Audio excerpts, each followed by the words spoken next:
Good evening, ladies and gentlemen. Welcome to Sydney Olympic Hockey Centre for the 2024 Sydney Masters Hockey Grand Finals. Tonight we have, starting very shortly, the Sydney Cup match between UTS and Ryde. You'll see both teams are lining up ready to walk onto the field. Good evening, my name's Greg Kay. With me in commentary tonight, I've got Ian Jessup. Hello, Greg. Beautiful afternoon and evening here at Sydney Olympic Park Hockey Centre. It's just been a gorgeous afternoon. Conditions are ideal. We're not expecting any rain at all until tomorrow late evening, so it should be a pretty good game of hockey here.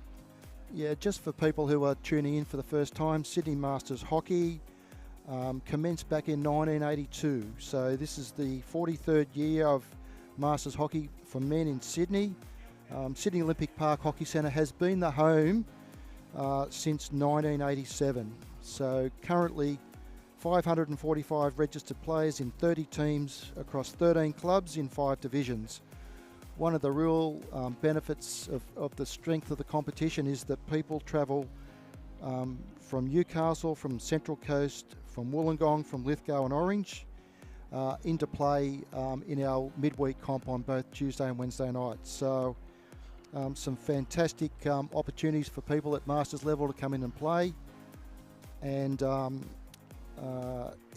want to thank right now up front again our sponsors, being the Hawkesbury Brewing Company, and thanks to Mark Berwick, also to the First Aid Coach, who provide first aid training for our players, and also to Luke Domro from C Sport. He's our exclusive live stream partner, so I want to thank all the work that Luke does to bring you these grand finals. Again, we might just quickly go through the teams, Ian, if you can just read out the teams. So first up, we've got Ryde. Okay, we have Tim Metcalf in goals, Simon Miller, captain, 112, Mark Eggers, James Fagalo, Stu Farquharson, Glenn Castenson, Jamie Mackay, Tim Campbell, Kamal Naqvi, Andrew Wilson, Nick Gage, Stephen Burns, Tej Sian, Justin Wicks, travel down from Central Coast, one of our regional players, Mark Greaves and Dean Merchant. From UTS, goalkeeper is James Lucas, Jagat Singh, Noel Enriques, Ash Chowdhury, Gil Dalijit Singh, Jatinder Singh, Navjit Singh, Dennis Van Es, Greg Johnson, their captain. Greg travels multiple representative play. We'll go talk about Greg in just a moment. Sasha Overhoff, Adrian Jones, Eddie Gallagher, Matthew Mansfield, Sonny Charter and Warwick Karp. Thanks, Ian. So just a quick recap from last week's qualifying finals. We had UTS, who finished second, playing Team 3, which was Macquarie Uni. That game finished in a 2-2 draw, so the higher on the table was UTS, so they go through. Ryde actually finished 4th in the competition. They played the minor premiers, Manly, Gordon or Sydney, and surprised them with a 4-3 win. So they progressed to the final. So teams are just taking the field now. One of the things that there was some split results. The teams played each other 3 times during the season. So round 1, UTS won 4-3. Round 2, UTS won 2-0. But in the most recent encounter, round 3, Ryde won 4-3. So you can see they're pretty evenly matched. And we'll talk through some of the players as the game starts. Our umpires for tonight are Chris Hawkins, and there's been a change that Mark Wiegerhoff is now going to be the umpiring. We had a dropout with one of the young guys, Kyle Hammond, a first grade player for Manly GNS, who's done a lot of umpiring this year. Has unfortunately been sick, so we've had a change that Mark Wiegerhoff will actually umpire both Sydney Cup and Premier League matches. So Robbie Sutton will umpire the main game, Premier League game, with Mark coming up after this game. Just before we hit off here, Greg, it's you'd think ladder position and results that UTS would start favourite, and that may well be the case. But as we saw last week with Ryde against Manly Gordon, they were up 3-0 at half-time against the minor premiers and held them out to win 4-3. As we saw last year in our grand finals, we had a 1-0 win in the Grandmasters, and all other 4 games, I think, went to penalty shootouts. So don't be surprised if we go to a shootout again tonight. Just about to get underway. And just for everyone's, we do have 5 divisions. The Grandmasters Division 5 did play last week, and that was Northside, the minor premiers, and the premiers from last year playing Sutherland. A similar matchup to last year where, as Ian just mentioned, Northside won 1-0.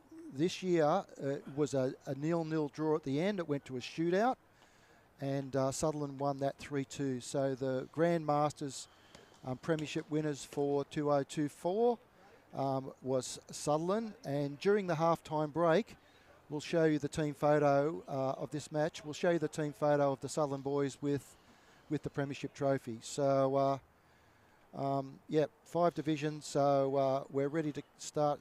Just a quick change with the goalkeeper. And Ian, you might just run through some of the key players for both teams. So first up, UTIOS. Who are we looking at as the key players that'll have a major impact on the game? I see their strength as being up the guts. So Sasha Overhoff generally plays midfield, the old centre-half role, somewhere around there. Former Australian player. Very, very skillful, very quick still, and very influential. Greg Johnson is their captain. He's a defender. Greg, nicknamed Gadget. He is in his late 60s, still playing Sydney Cup here in Masters, which is a phenomenal achievement. Multiple representative for Illawarra at state championship level, New South Wales at Nationals and Australian in Masters hockey. So a superb servant of the game, and has just been announced as the New South Wales Men's Masters Distinguished Service Award for 2023. So congratulations to Greg there. Greg, I've never seen miss a trap in 20 years of hockey, and just really good on the ball and very good directing play. Adrian Jones can play midfield or back in defence. He was the over 50 #1 New South Wales players player at the recent Nationals in Hobart. Another one to watch. Eddie Gallagher. There looks to be, I think he might have shaken hands to choose ends it. So Eddie, again, another Australian player. Very slick, very quick. Warwick Carper, Nolan Reeks as strikers. For Ryde, Mark Eggers a striker. And here we go, hitting off. Stu Farquharson, attacking midfielder, Australian player, very skillful, very fast. Good at directing traffic. Kamal Nakvi, former New South Wales player. I think he played for Victoria this year and scored a truckload of goals. James Fagalo, midfield. Nick Gage as striker again. Just off the body, that one there. Just it's be interesting to see how long it takes them to sort each other out and get some rhythm, get some passes happening. Yeah, I agree, and the key players will determine the result tonight. So it's how quickly they get into their rhythm and the ball movement. So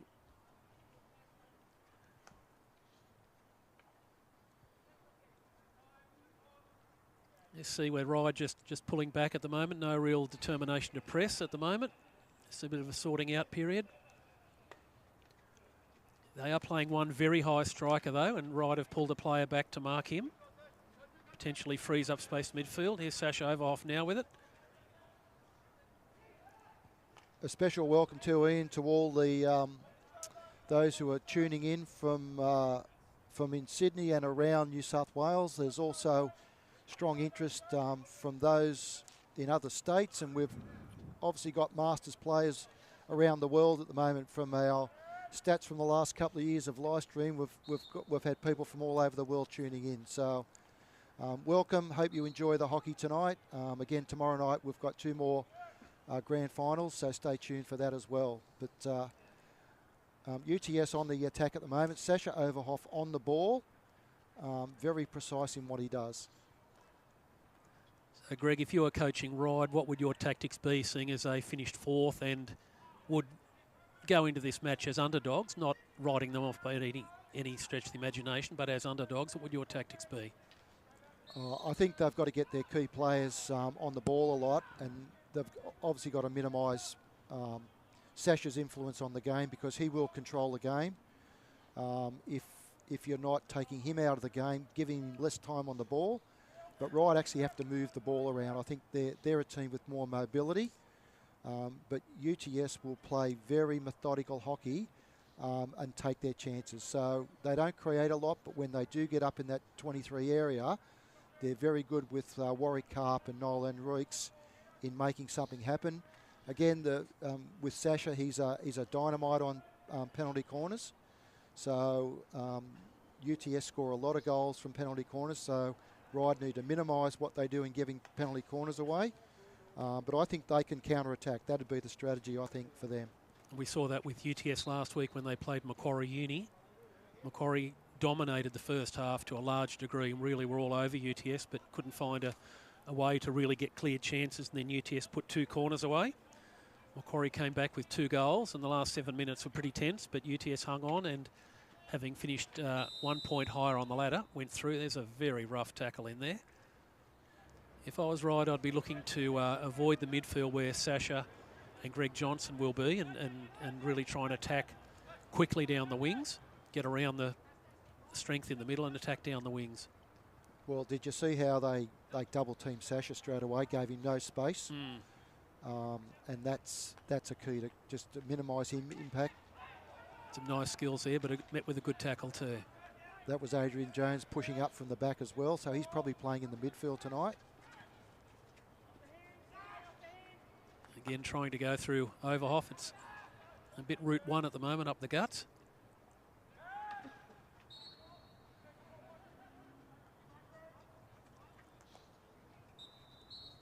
Want to see teams really get some width and depth in attack. UTS are very bunched down the middle.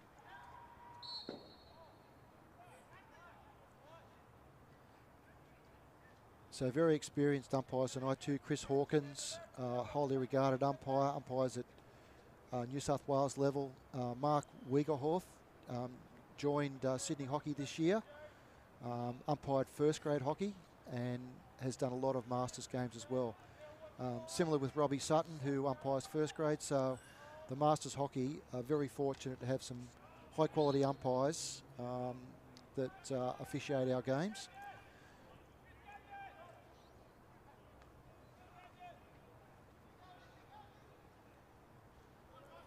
Probing ball into the D, just couldn't quite get there. Very interesting competition, the Sydney Cup, and that's our Division 2, and it's some interesting stats from the last couple of years in that the teams that were minor premiers both went out in the first round, and the teams that finished 4th, Sydney Uni finished 4th last year and were premiers, and this year the premiers didn't even make the semi-final. So a lot of interesting results out of the 6 teams. Anyone could beat anyone. So that happened last year as well. Greg, Macquarie Uni won in 2022, missed the semis last year. Yeah, so very even competition. Again, very much down the centre third of the field. Greg Johnson there, just very sure in the tackling. You generally don't get through him at all.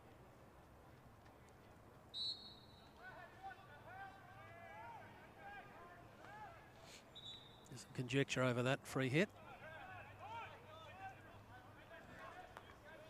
So Matty Mackay will be a dominant player on the ball now, playing centre midfield for Ryde. Very experienced, long-term Ryde clubman. Found Stu Farquharson, just got on the wrong side of an attempted backstick trap there.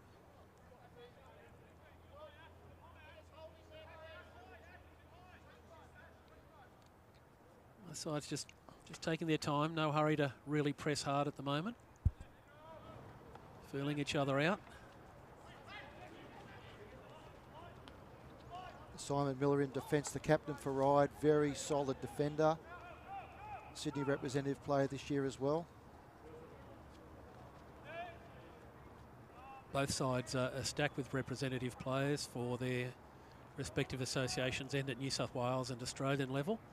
Some of the players didn't go away this year because they're playing for Australia or Australia A at the World Cups in springtime. We're in spring now, but in October or November. And with the Nationals this year being moved to July in Hobart, which wasn't a great time for many of those, and with the expense and the time needed for World Cup, A lot of the players here who normally would go away for New South Wales didn't this year, but we've got talent all over the paddock. Ryde really zoning nicely around the top of the D. No easy entry in for Overhoff. Not quite sure why UTS have 3 players behind the ball in that situation. They could push a wing half or 2 up and then push the outside guys further. The attacking midfielders further up and really get some penetration out wide and try and get around the baseline behind the backsticks of the would-be tacklers.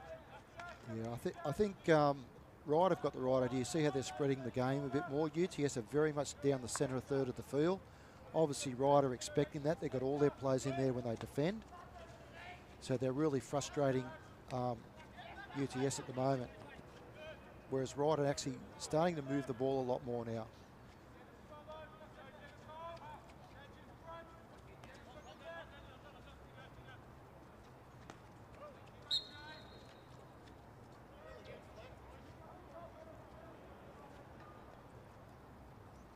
Eddie Gallagher, New South Wales rep, just jumping on now. Looks like he's going to go and play up front, or is he playing the midfield? Eddie can play anywhere. He can play striker, he can play mid, he can play a half. He's a very busy player and quite quick, so he might get something happening here. Might need passes a little bit firmer than that though, Dennis and Sonny.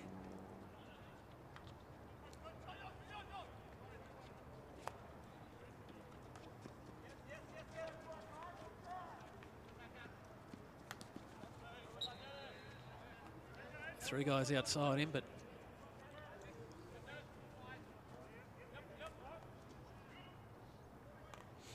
no one in the corner. There we are now. That's the ball. It looks like Sasha and Adrian Jones have swapped, so Adrian's playing more central now. Give Sasha a bit more space as an attacking midfielder. I wouldn't be surprised if Eddie Gallagher also drops into that position, possibly to, when they have a sub, to free them up. The crash ball into the circle. Play on, just cleared by Ryde. We've been going 10 minutes, no shot at goal yet. We've been there in this competition, Sydney Masters, we play 2 30-minute halves. So if you're wondering if there's a break coming up, no. Oh, half a chance there. And well blocked by Ryde in the end. Rebound just going over the back line. Yeah, it was interesting how the quarters sort of phased out after a couple of years here, Ian, because the Masters guys just couldn't get momentum in their game. And then when you play at night time, it's we didn't want to be playing till 11 o'clock at night. So 2 30-minute halves, 5-minute half-time break. A bit of penetrating pass there to Eddie Gallagher, who's earned a penalty corner. This is how the UTS play. They love the creating that uncertainty around the top of the circle and winning penalty corners. So we'll see what Sasha's got. He's very experienced at this. Last week Sasha scored against Macquarie with a 1-2-3 short little passing movement, and he netted from close range. Good variations. See if they've got a flick or a hit, or they want to go the ticky-tacky again. There we are. And earning another corner. Sasha perhaps asking why it wasn't a penalty stroke. He did seem to cop a very heavy body check there. Yeah, so Robbie Pickering in WA, if you're tuning in to see your old mate Sasha, that's your signature move. There's probably 100 goals that you two guys have scored during using that move, and you're the expert layoff man. So Robbie Pickering, hope you're well in Perth, Western Australia. Played for many years here in Sydney with Sasha.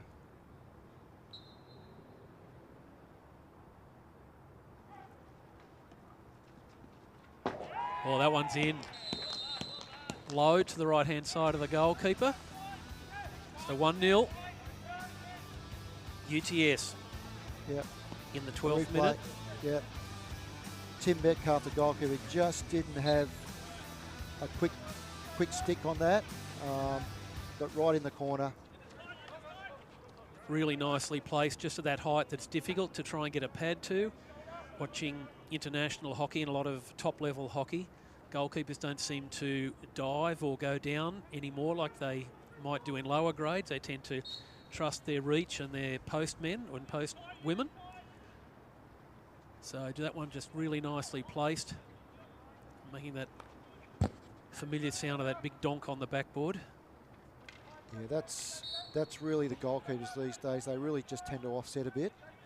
But yeah, that was just a well-executed corner on Sasha. So 1-0 to UTS with just over 17 minutes left in the first half. Let's see if that inspires Ryde to come back hard. The game just felt was in a little bit of a lull, and then UTS got cracking. Here we are, it's an opportunity.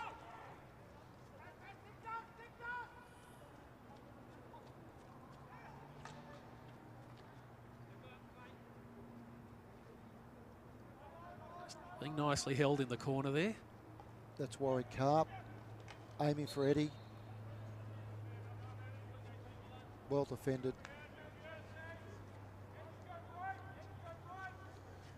I think Ryde now have to just pick their energy up. Well, it's important that they don't just sort of sit and wait and be patient, that they ask some questions here of UTS. See if they can get back on the board. Well, they had lots of energy last week and they got to a 2-0 lead pretty early in the game against the minor premiers, so they can't afford not to go down another goal. So they need to equalise, but they need to be in the grind, and they just got to work with these guys. But they've probably got superior speed and mobility, which they've got to start to use.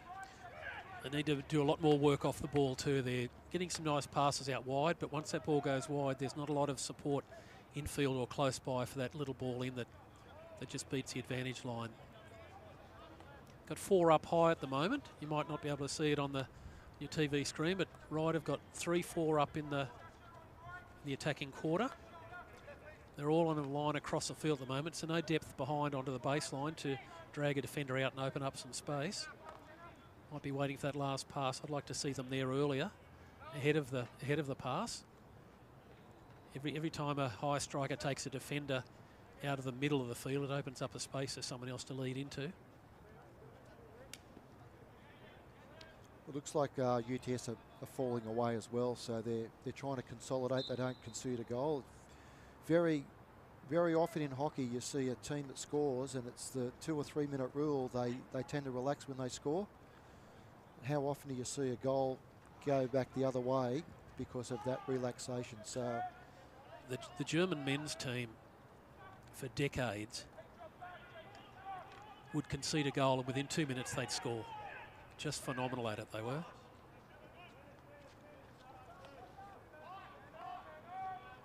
Again, Johnson to Overhoff. We'll see that a lot. Might be worth Ryde just taking the time maybe just to put a tagger on Sasha. Just to stop him being the first outlet each time. It looks like Stewie Farquharson's changed sides now, the Australian player for Ryde. Looks like he's changed to the left-hand side to get into close proximity to Sasha. Stewie's a pretty mobile guy, so it's going to be harder for Sasha to run past him. That's true. I also think that Stu's probably more needed creatively in attack for Ryde. In saying that, he's come back to the right-hand side now as well, so he must have a bit of a roving role. This little chap on now has played a lot of his hockey in the grade below Masters for Ryde, and a very, very influential player he's been. He's quick, he's nippy, he can change direction quickly and gets quite a few goals. I'm really happy to see him on there because he, in the Masters grade, caused a lot of problems for teams in attack. Run all day too. Just raised that hit in, unfortunately. Oh no, must have taken the deflection. And he's a dead ringer for Eddie Betts, the former Carlton and Adelaide goal sneak in AFL.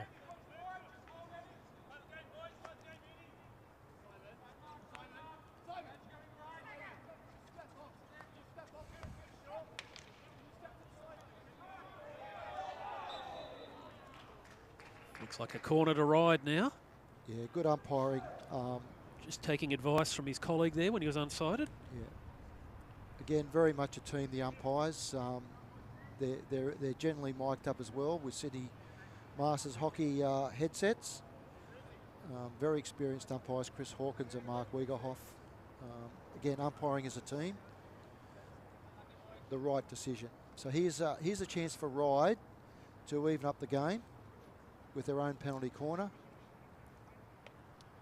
Protective gear on at the moment. We don't have him on our team list, that Ryde player was referring to, 116.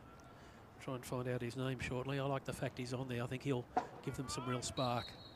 So Matty Mackay up on the PC drive.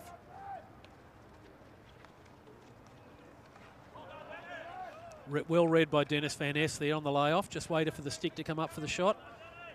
Well played, Dennis. Yeah, so the 1-2 didn't work for Ryde. I think they were looking to go wide and then have the shot from about a 60-degree angle, but Dennis just read it beautifully.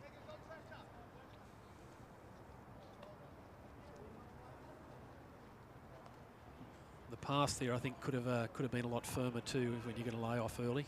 When the runner's on the way out, he can just seem to read that. Sasha with a hit and hope up high. Or a cup. To 16. No, he's claiming along, but not given.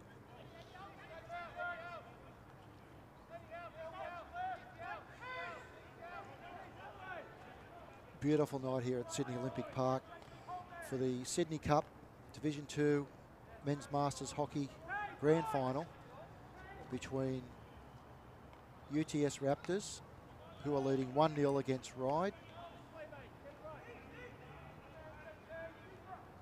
With just over 10 minutes in the first half to remain. 2 30-minute halves with a 5-minute half time.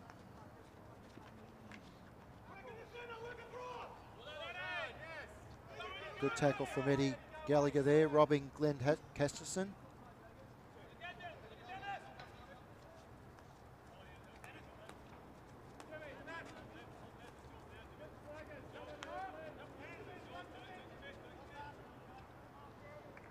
UTS controlling, always looking for Sasha that second pass. Trying to go through him, he doesn't miss many. Sasha again, we didn't mention it, former Swiss international hockey player in his younger days. Very experienced player. He's got a son coming through the state junior ranks too, Greg. I think I saw that somewhere the other day, or rep ranks. Yeah, he's got 2 sons. They're going to be Australian players, I would suggest. Yeah, young Lucas is only, I think he's only 17 or 18, and he's playing first grade hockey. So watch out for Lucas Overhoff. Ryde really need to push now. Push up on Sonny Shadra. Press. Justin Wicks coming on for Ryde at fullback. He's from Central Coast Association. Very high quality umpire too. Officiated down in Hobart at the Nationals. Well, that was high. Like he got his hand out of the way, just hit high on the stick there. Yeah, well done by Matty Mackay. You got to stretch the ball.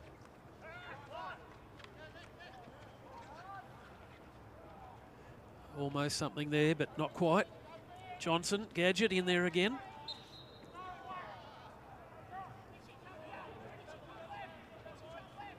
So I think Ryde have upped the ante a little bit now. They realise that they've got to try and get an equaliser before half time, just to give them a bit more confidence going into the second half. See there the tactics when Sasha has a route available that's straight up the field, route 1. He's looking for Carp up high, who's placing himself high all the time. One-on-one situation, he gets a trap and an eliminate. He could be in. Okay, 116 is Richard Tucker. So they must have had an injury because Richard plays in the team below. Very skillful player. So I'm happy to see him out there, Greg. He caused my team all sorts of trouble this year. Yeah, he's very mobile and he can score a goal.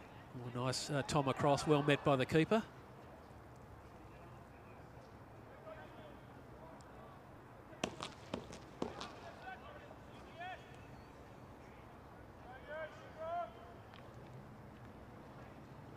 Sasha on the ball again.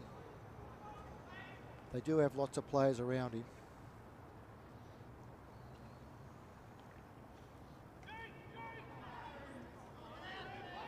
Allowed that to play on. That was Adrian Jones on the back line, so he's gone from defender to midfielder striker in one motion. Good tackle from Greg Johnson. Just doesn't miss a ball, Greg. Just does not miss a ball ever.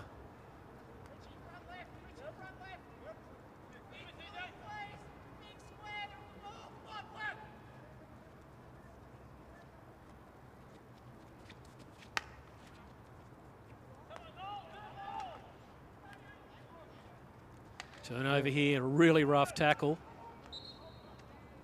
No advantage. So Adrian Jones again stayed in that advanced position up the field like an attacking midfielder. He can score a goal, even though his most natural position is a defender. Played a lot of AM at Hobart for New South Wales and really starred in that role.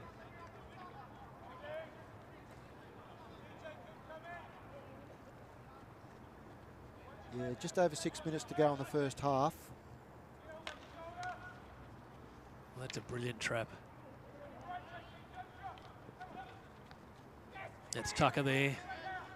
Nick Gage on the ball now. Nick Gage scored a lot of goals for Ryde. I think he scored 2 goals last week.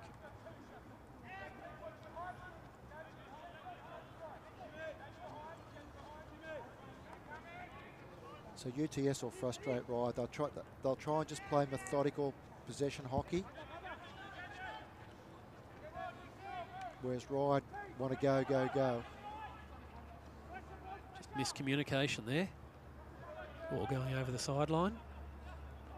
Plenty of time left in the match. It's only the first half.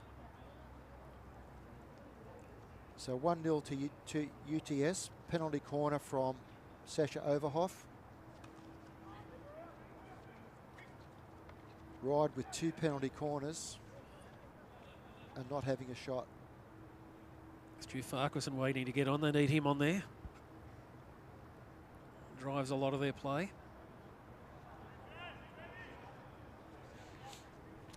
Yeah, I think Ryde can afford to play Nick Gage a lot higher as well. Just ask some questions. Just pull UTS's structure apart a little bit. See how they adjust. Well, he's got to be on Sonny Shudra. So I'm sure he can take him with his speed and his agility.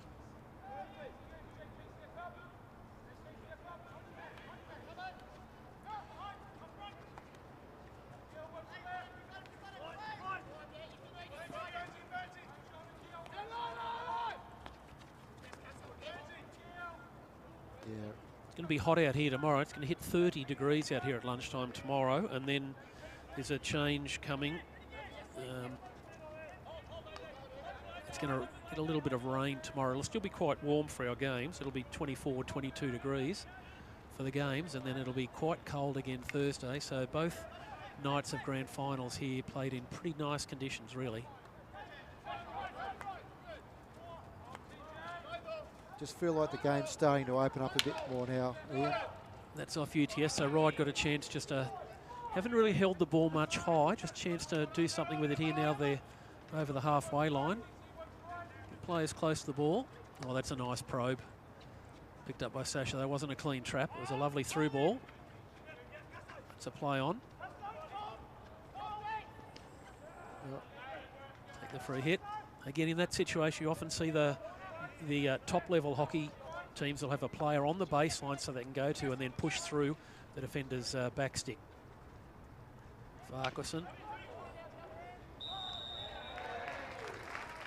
Just a little bit of additional stick and hip in that tackle from Karp, running all the way back from up high. Gives Ryde a corner. Yeah, chance to equalise. Well held by Stewie Farquharson there to drive into the circle. And that's similar to what I was saying with a player on the baseline. When you carry hard and strong on the right, it's very difficult for a player on your left to make a tackle without fouling in some way. Even once Stu gets well into the circle, even if you jab tackle, the ball goes directly over the back line. It's going to be a short corner for deliberate out of play. So clever from Stu there. Let's see here. 2.5 minutes till half time. Must get a shot away. There it is. Farquharson in. It was a really good advantage played by umpire Hawkins there. The first shot came a hard slap into the pads. It was then raised and Hawkins let play go on. It fell to Farquharson to the advantage and he drilled it into the backboard. 1-1, game on. So Richard Tucker took the slap from the top. Goalkeeper raised the ball and Farquharson was sitting there waiting for the rebound. So that's just a tonic for Ryde, who have started to get a bit more energy about them. And it's a really good piece of umpiring too for anyone out there who's an umpire or watching the game. Umpire doesn't need to blow the whistle just because a foul has occurred. If the ball falls to an attacker or to a team that can do something with it and progress it further, you let it do. If nothing comes of it, you can pull it back. Really good advantage and 1-1. It's probably a true reflection of the game, Ian. I think so too. Pretty even. 2 penalty corners. So strikes on goal have been fairly limited. And once you do get those opportunities, you've got to make the best of them. Late call. Yes, it's sparked UTS into life with 1.5 minutes to go.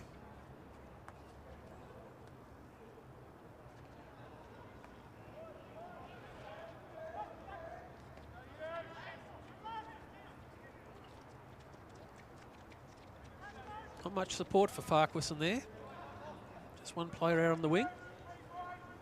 Mark Eggers could have got away there and would have given Stewie an opportunity.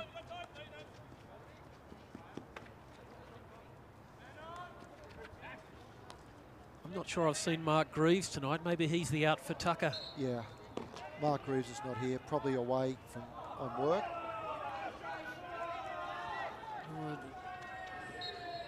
A free hit here with 16 seconds to go. Farquharson carrying the ball in a dangerous area. Nice kick. Yeah. UTS never 5.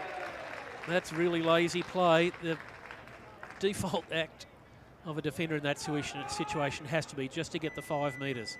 Right on half-time as well. Johnson might be just, the captain might be just having a little reminder to his player there. That's a totally unnecessary penalty corner to be giving away. If it was a full-time siren as a captain, you'd be ropeable. In all sport, known as a coach killer, that play. Yeah. So after the half-time siren, we've got a penalty corner for Ryde.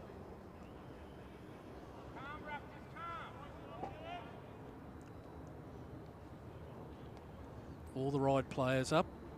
So again, Tucker looks like he's going to slap again.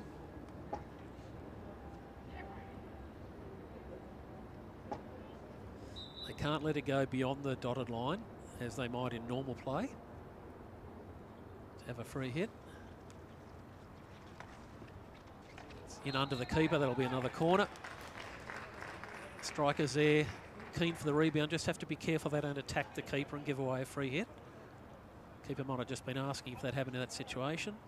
Very hard to see with 5 guys around the pads.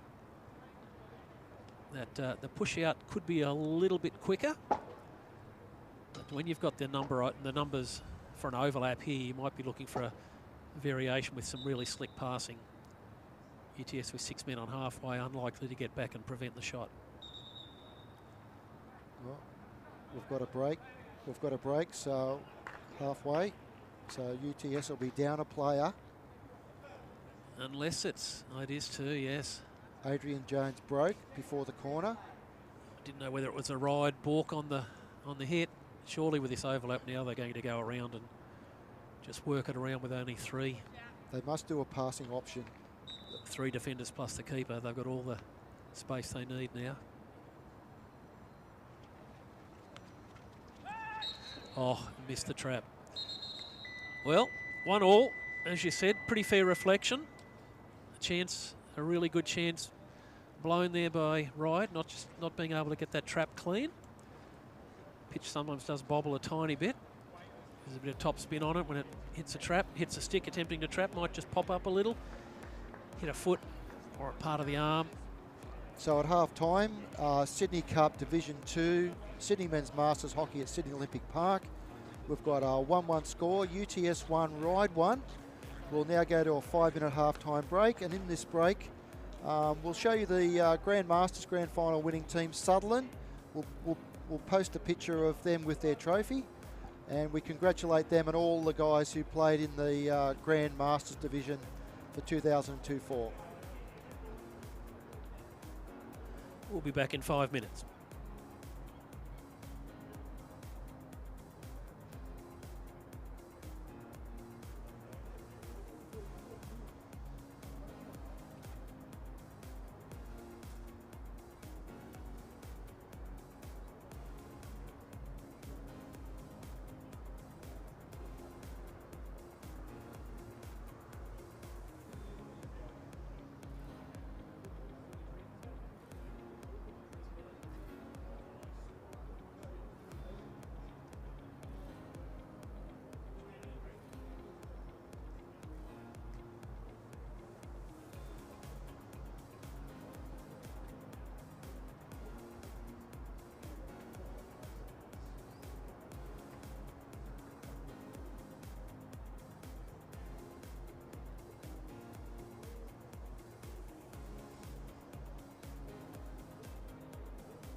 We're just about ready to get underway.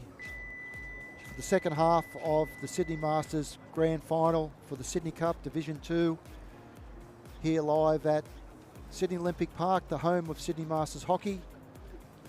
First half resulted in a 1-1 score.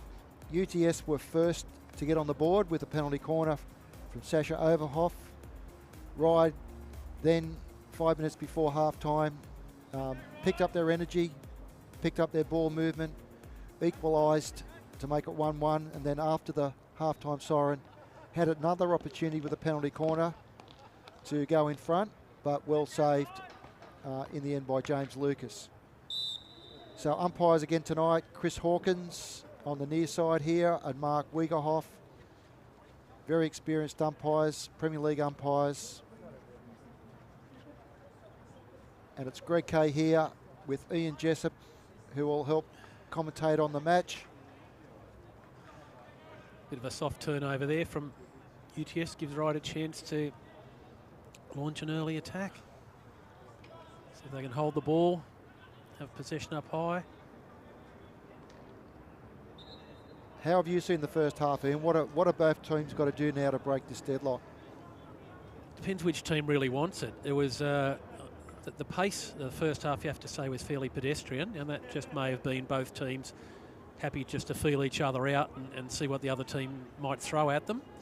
UTS had the better of the first 15, 20 minutes and scored their goal off a corner. There's a bad whack in there. The first 15, 20, UTS had the better of the play generally, scored off a corner.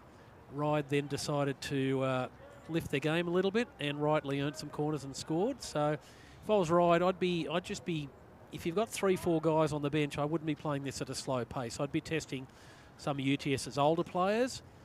They've players on the fringe of the field and keeping it away from their strength, which is up the guts. I'd be really going hard at them, really trying to pump it for 7, 8, 10 minutes, really press and see what they've got. See what UTS have got in return, how they handle it at the back. UTS might be thinking that they have the firepower at any stage to score, which they may well do, but they'd be folly to think that Ryde don't have goals in them, as well as evidenced by the semi-final last week. UTS did concede 2. Ryde will be cognizant of that. If I was UTS, I'd be looking to use their key players and do a lot of short passing quickly to catch Ryde out. Good transfer to open the field up for Noel Enriques.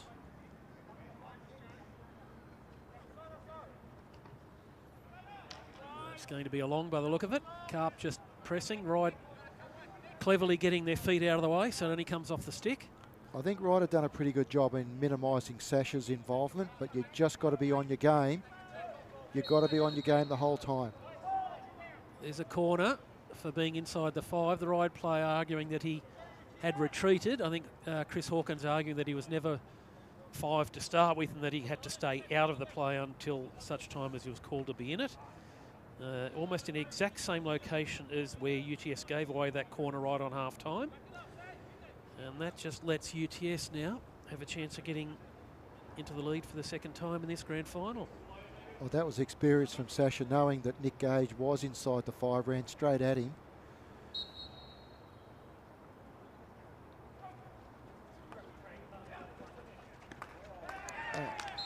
Well, that's a goal to UTS again from Overhoff. It didn't look to have much zing on it, but it's come up off the keeper's kicker and gone up into the net. So well done, UTS. Just a slight variation. Sasha pulling the ball to the left to open the goals up, then firing it. I think Tim Metcalf, the goalkeeper, had actually offset to the right-hand side a bit more to protect that side.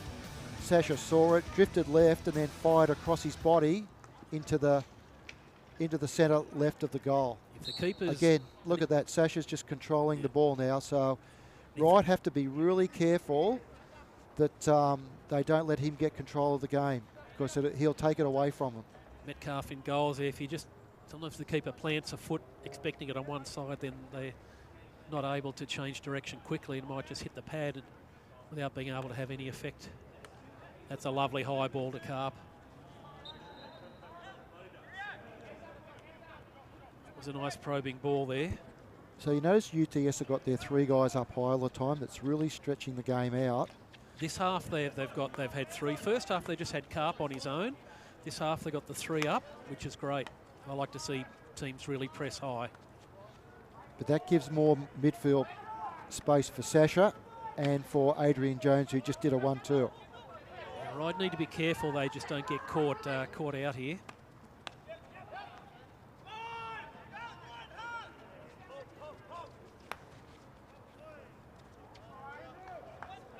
As in all Masters hockey, some teams have players with skill, some teams have players with speed. So as the game goes on, you want to be trying to isolate the players on the opposite side who may not be as quick and try and work your faster players around there.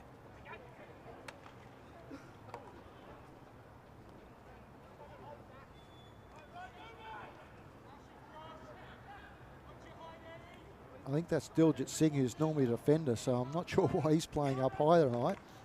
Maybe he's carrying an injury. UTS, a couple of nice probing balls through. They just need, oh, Gallagher with a miss here. Just bobbled a little, so it might have just been raised when he gave that. Going these long balls, 30, 40 metre passes. If they hit the player, that's great. If they don't go to the player all the time or the player doesn't trap it, they're at risk of Ryde coming straight back at them again. Nothing succeeds quite like holding onto the ball for long periods of time, and your opponents just have to do a lot of defensive and off-the-ball running, which then tires their legs out and prevents them launching a meaningful attack in many occasions. Game's just getting quite long now. It's only 6 minutes into the second half. Ryde don't need to panic. UTS will just play their methodical game. No errors. When in doubt, give it a Sasha.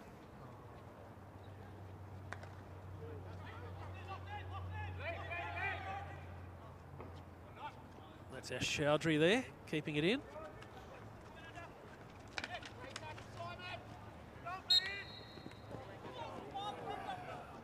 So 2-1 to UTS against Ryde in this Sydney Cup game. Division 2 Sydney Men's Masters Hockey. Grand Finals for 2024. Ryde pulling everyone back there, allowing UTS the easy transfer left. Ash Chowdhury, get back to him in just a moment. It's nice carried, good stick work from Jones, and just might have been a little obstruction in the air, just got the body over the top. Ash Chowdhury, to every game he plays, brings along a thermos of the most intoxicatingly, beautifully, tastily cinnamon tea. If you see Ash around, just ask him for a little cup. Brings a few little paper cups along. It's very tasty and very yummy. Mark Eggers on the ball now. Like to see him get more involved. Oh, there's a lovely ball in the D, just mistrapped. Just caught the foot. That's a nice probe. Just think if Matty Mackay in the centre midfield can control the game a bit better now and get Eggers and Farquharson with the ball, they've got the legs and the skill and the speed to set up their guys up front. But they just cannot put passes together.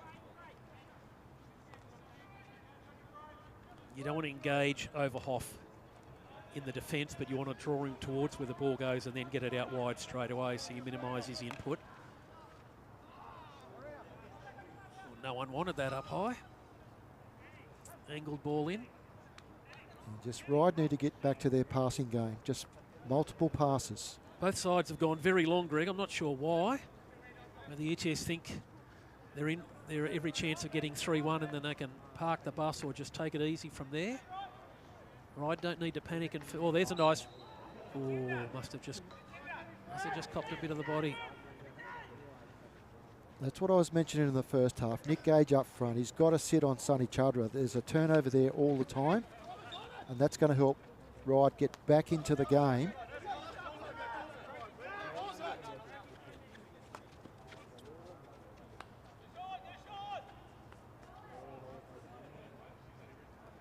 Yeah, good passing. Diljit Singh tried to slip one through to Nolan Reeks, but well deflected by Dean Merchant from Ryde.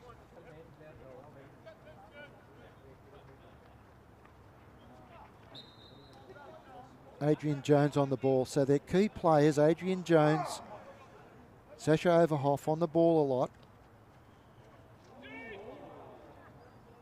Might be a long. I think the Ryde guy's looking a bit sheepish there. Give it a 16. It was a nice probe. Just that ball just below shin pad height, so it doesn't get ruled for danger. Across the goal. You can't trap with a flat stick. Difficult with an upright stick. So many times that goes through and finds a player on the far post.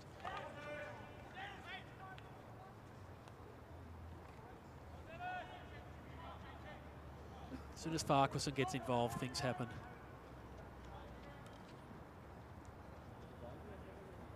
Yeah, Greg Johnson just reading the play well in the drop zone. You won't get ball past him. Again, releasing the pressure. Sasha very skillful. ETS though, they're not parking the bus. They've got 3 players high.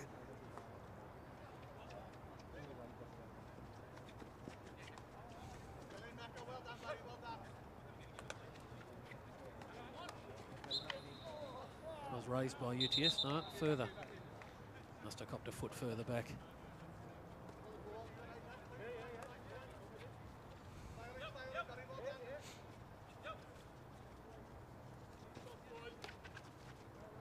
That'll be another UTS ball. Just get some probing passes here. The players higher up the field are just getting that little bit of separation from their defender and able to make the trap. Making your Ryde really work hard here.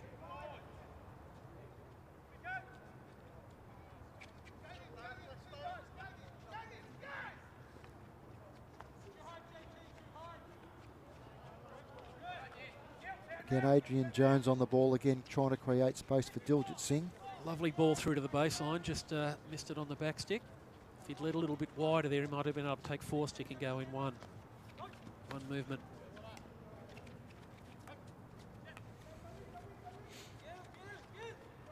Diving in early there, Tucker. Oh, lovely through ball.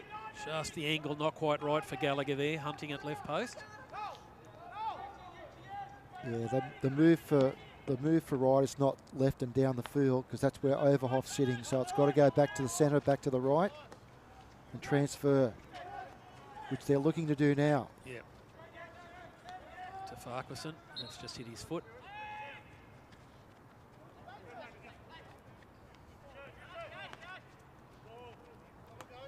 Always a cheeky play there when you sub on and sub off to pass it to the guy running straight on. The defender thinks there's no one there. That's a good jab tackle, good intercept, well done.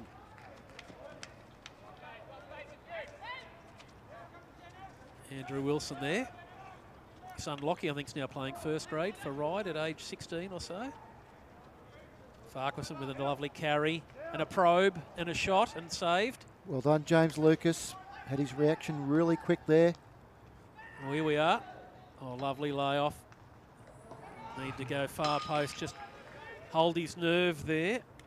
James Fagalo just needed to, may not have realised he had more time than was apparent. Any case there, that shot there from wide left just needed to go far post. See, when Ryde start to put passes together, they create more pressure on UTS. One outs will not get it. And with a faster player carrying the ball, you can make inroads by getting around a slower defender. They've just got to get more together. Oh, there's a lovely ball to Gallagher. Lost it first time, but got it back quickly.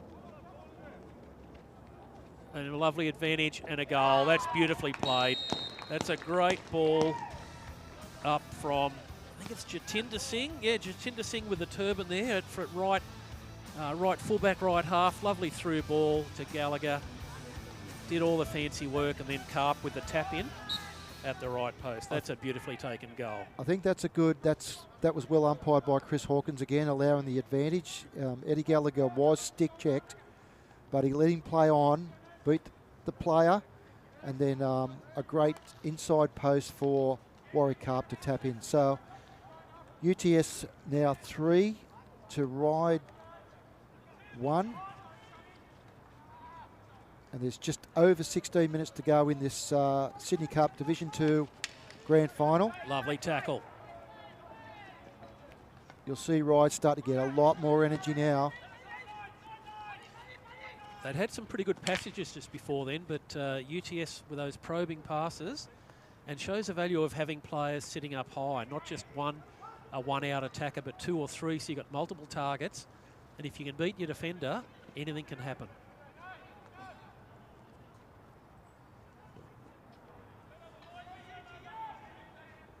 Ryde have got the players in the midfield. They need to get the ball to the midfield guys. It's raised in.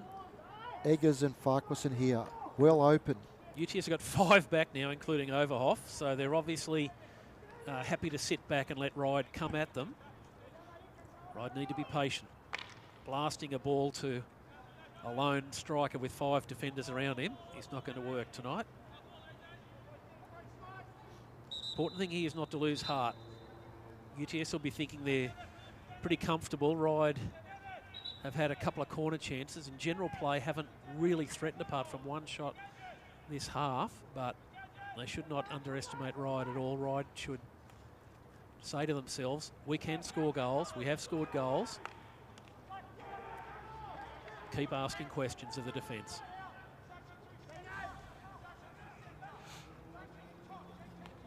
They've got no one left now, Ryde, unfortunately. That ball's come centre to Tucker.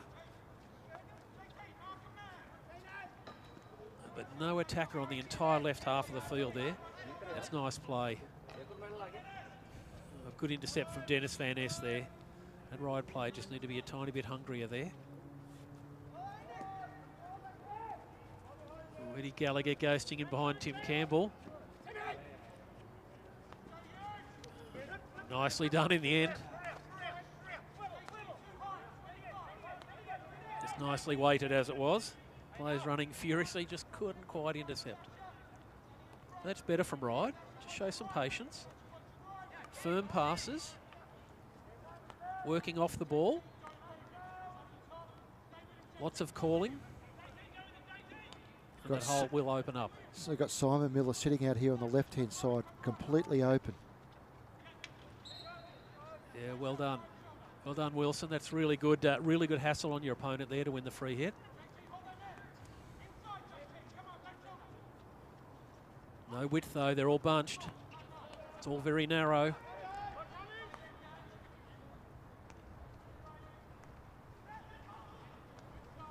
That's nice. And a Toma. No. Threatened. Held off. UTS defend. That'll still be a Ryde ball from the sideline. There's just no one on the baseline coming out at the T-spots. That's where the holes are. Yep. Or even in the corner here for down the line. Tucker's looking for it.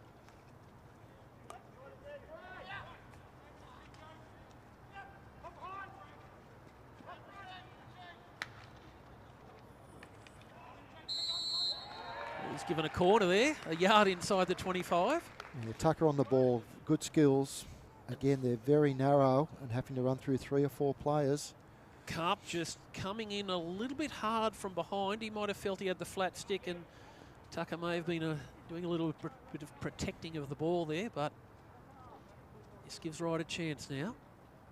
Get that rip out nice and firm. They know this is their chance to get back in the game. Yeah, they've got to score here into... Set plays have dominated. They've 3 of the 4 goals from corners so far. They must score here. Then we'll see what happens in the last 12 minutes. We're over the 3/4 mark of this game.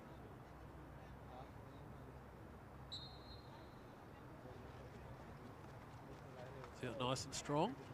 A little muddle at the top. Another corner. Well worked. Yeah, it wasn't a greatly executed penalty corner, but Adrian Jones lost his balance and fell on the ball, so smart to get a reset. And it's so important for the attackers when things don't quite work out or the ball doesn't sit that you retain possession. You get a result that works in your favour.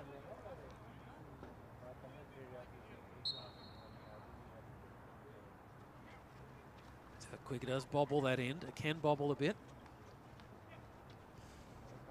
Tucker again. Oh, it's wrong side though. It's too far outside his left foot on that. He dragged it around nicely, but he just had to get the body around further so that he had the angle to put it to the far post. And then the shot was well wide and the keeper untroubled in just shadowing it over the back line. UTS then with a big whack up the other end. If they want to press, they need players up there. That you notice Sasha and Adrian Jones, their two key players, have now dropped back into really like DM roles. So on that big hit from the back from Ryde, UTS had 6 at the back and virtually conceded the entire midfield, which means Ryde can control the ball there. It just means they've got to be really careful and sensible as to what they do once they get over the quarter line like that. Just going straight to UTS player, unfortunately, and then they can come out of trouble. But UTS, if you sit 6 or 7 at the back, you've got no one up front to pass to. So Ryder very quickly back in attack. Tucker, since he's come on, has really lit up Ryde's attack. Oh, there's a missed trap. But well recovered. Got in the way. Jatinder Singh there. Just doing enough to repel. Nicely cut out. I think Ryde have really missed Mark Greaves. Definitely. Greaves, he's quick. He's got good stick work and he works very hard.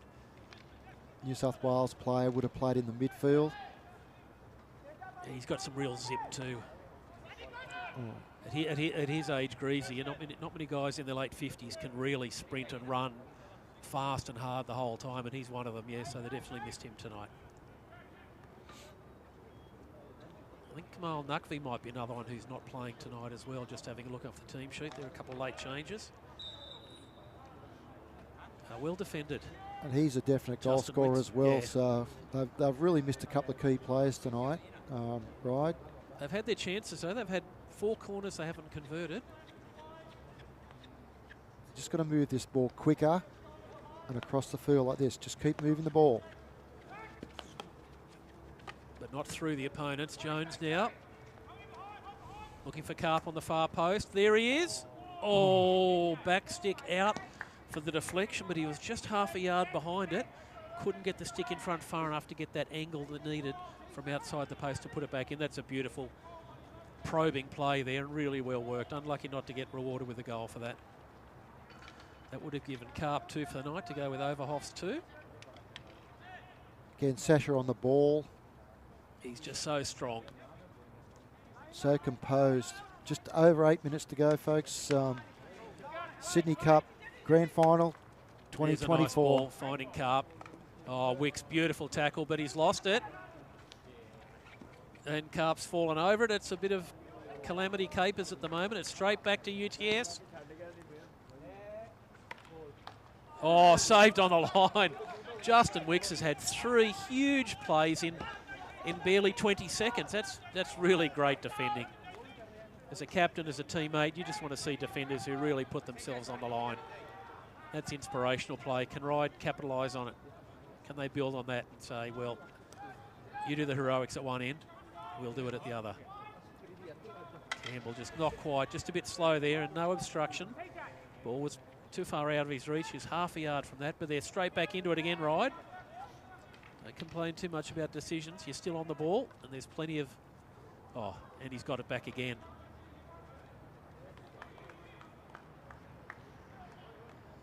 Quite a lot of turnovers now. Players maybe getting tired, maybe getting... Oh, Gallagher picking up a beautiful through ball. Karp had come to this side, allowing Gallagher the space to cut to the left. UTS just so much more decisive in attack with the ball.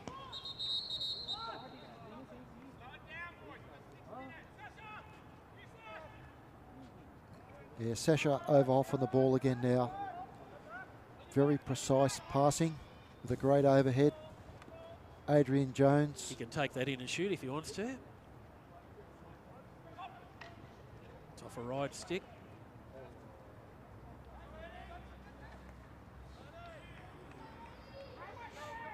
Yeah, good desperate defending. Ryde just cannot concede another goal. They're still in it with just over 6 minutes to go. Hockey can move the ball very quickly from one end to another. It's not unreasonable to score 2 goals in 6 minutes. So, but Ryde have just really got to up the ante, get their best players on the field and go hard. They've got to chase everything down.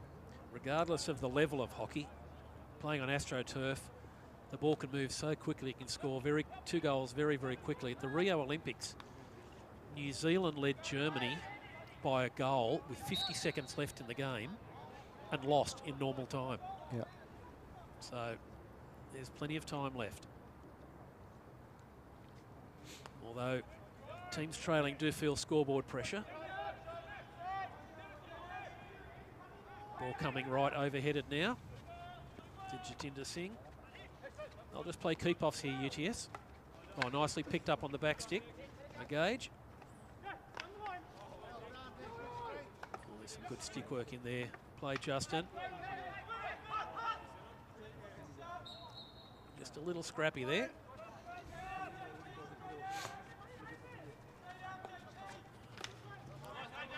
Ryde can't be sitting back anymore, Ian. They've got to push two more guys up high, because they're not. Like, it doesn't matter if they concede. They've got to score 2 goals, and with just under 5 minutes to go. And they need someone who can overhead. They haven't done a single overhead all game, from what I can recall. If the opponents are pressing up on you or putting a wall up, an overhead's a very easy way to get in behind them. Not throwing the stick at them either. Just got to keep some composure there. Just leaving the pressure. Relieving the pressure. And every time you give away a little free hit or the moment gets the better of you, it just takes another 30 seconds off the clock. Enriquez on the right wing is on for an overhead. Well intercepted by Ryde. Oh, well kept in too. That's really nicely done. Throwing the stick up like a periscope.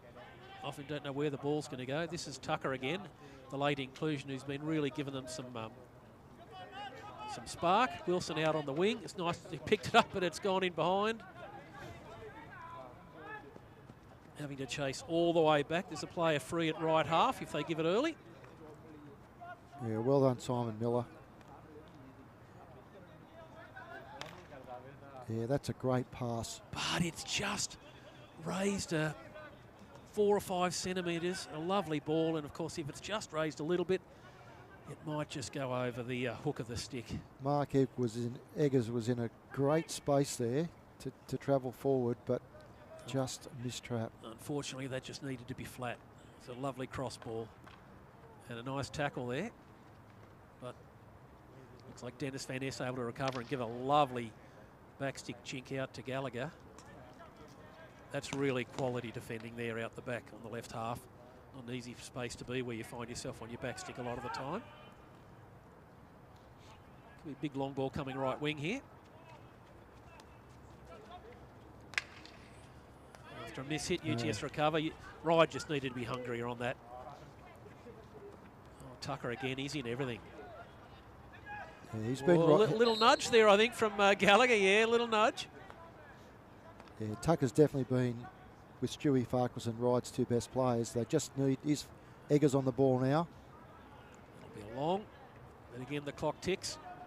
There's a big ball on left half. No, Enriquez is coming back to cover that. They're just going to run out of time, Ryde. They haven't been clinical in their passing. They haven't put more than 2 passes together. Again, another interception. Just needed to have a look. There's just a little no look on that.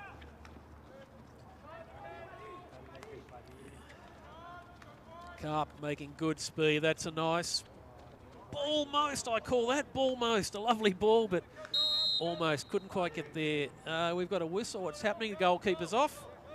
2 minutes to go. Ryde have taken the keeper, so they'll have 11 field players.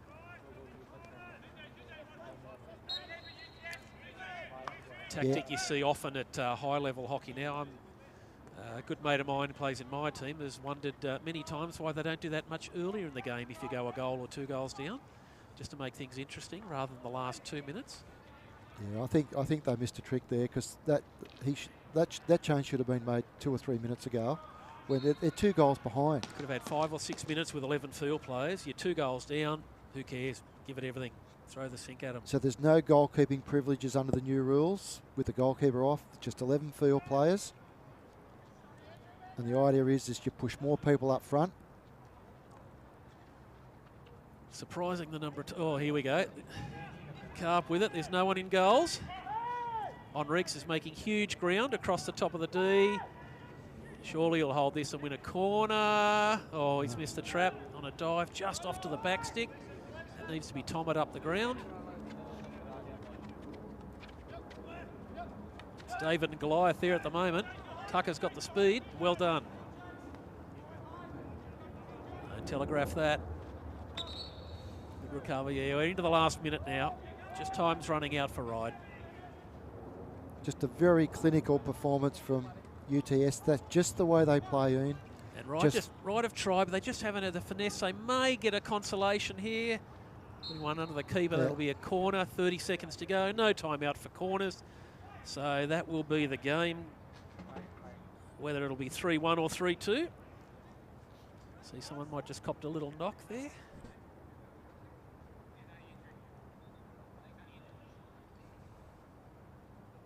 Or the goalkeeper just readjusting his gear there. Yeah, that's the urgency Ryde should have been playing with about 5 or 6 minutes ago. But yes, just a clinical performance, well managed. There's the siren. UTS are premiers in Sydney Cup. The margin. Let's see after this play whether it's 1 goal or 2 goals. Second on the table. They've taken out the trophy. Congratulations to them. Well done for Ryde, making it to the grand final. See if they can put one away for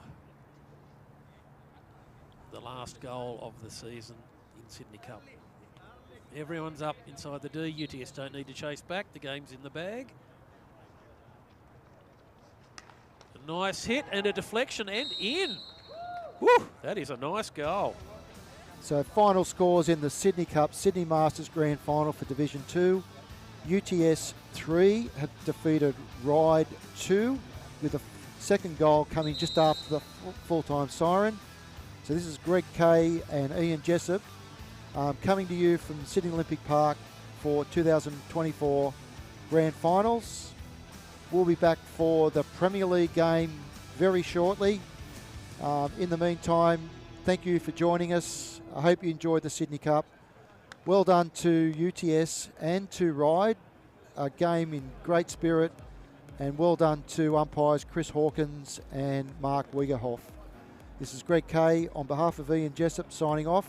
Again, we'd like to thank our sponsors, Hawkesbury Brewing Company with Mark Berwick, Sea Sport with Luke Domro, who's our live stream partner, and the first aid coach who'll help all our players with first aid training. So hope you enjoyed it. Stay tuned, come back soon for the Premier League final, which is our Division 1 between Barbarians and Ryde.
Oh, okay, okay.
Just about ready.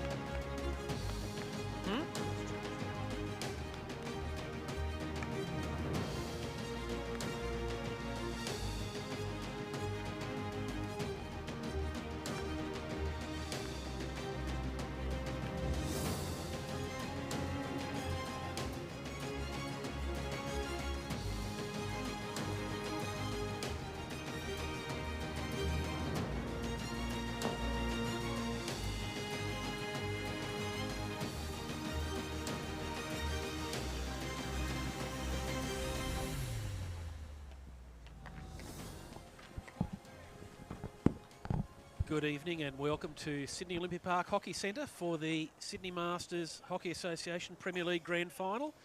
On the Olympic pitch, Ian Jessup here, Mark Matheson, my offsider for 10-15 minutes, while Greg Kay, the President, does the presentations for Sydney Cup, where UTS beat Ryde 3-2. Our Grand Final here in Premier League, our top grade, is Barbarians up against Ryde. Both sides chock full of quality players. Looking forward to a really entertaining game. Mark, you've managed many Sydney and New South Wales and Australian sides. You know a lot of these players. Who are you looking here to have a key influence in their game for Barbarians first up, please? Starting with Barbarians, there's two players that stand out for me. One of them's Lee Cormack. He's recently returned for a year in WA and is leaving in 10 days to go with the Australian 40s to the World Cup in Cape Town. Likewise, Cody Tribe is in the Australian 35s going to the Cape Town as well, and they're both players that'll have a rock solid defence for Barbarians. I think Lee Cormack, was the New South Wales Men's Masters Player of the Year last year from Perth, I think. I believe he was, yes. He was captain of that New South Wales 40 side that was pretty unbeatable over there. The biggest club in Sydney is Ryde Hunters Hill Hockey. I've lost track of how many teams they have across the board from juniors, men's, women through to masters. Who do you like in their lineup tonight, please? Look, again, there's 2 or 3 players that stand out for me. One of them is Alex Jones, number 196. Jonesy's been around for a lot of years and played, as high as Australian Masters. Their captain, Jimmy Maltman, has been a stalwart of the New South Wales 40s for the last 3 years. And another one in the back for them is Alan Redford, probably play as a wing half. They're all high-quality players that'll give Ryde a good shot at this. Alan Redford, a famous name in the Ryde Hockey Club. Indeed, his father's well over 1,000 games now for the club. Whew. So, just looking at this game here, we've got beautiful conditions here at Sydney Olympic Park. It's cooling down. It's probably about 15 or 16 now. It's been a lovely afternoon. Temps in the low 20s. Hardly a breath of wind. Should be ideal conditions for hockey. Our format here in this competition, we play 2 halves of 30 minutes. If it is drawn at full time, it'll be straight to a shootout. There's no extra time, no drop-off, straight to a shootout. Where they have 8 Barbarians seconds. will be hoping that doesn't happen based on the last 2 years.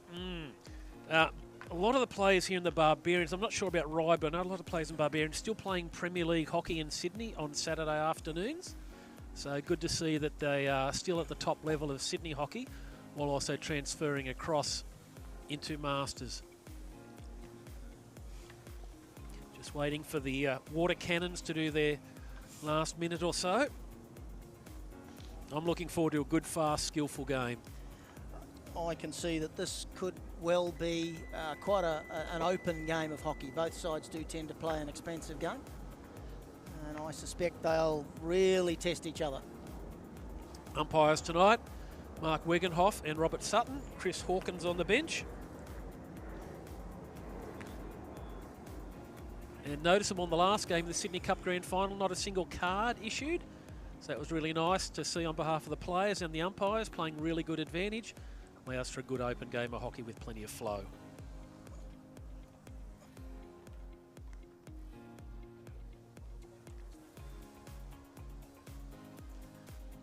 Just coming off now. Players just doing the handshaking, little rev-ups. We're 1 minute away.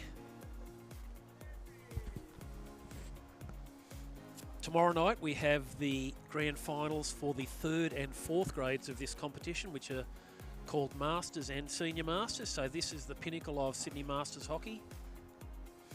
This game right now. Barbarians in the red. A couple of black stripes and black shorts. Ryde in their traditional black and white. Prison bars of Collingwood, Port Adelaide. So many famous sporting teams across many sports, many eras. Barbarians have made many finals in recent years. But are yet to win one. Matt Kay laying down the law here in front of us on the right-hand side is from the grandstand as you look at it. Barbarians on the right of the screen and Ryde on the left. Umpires just walking out now.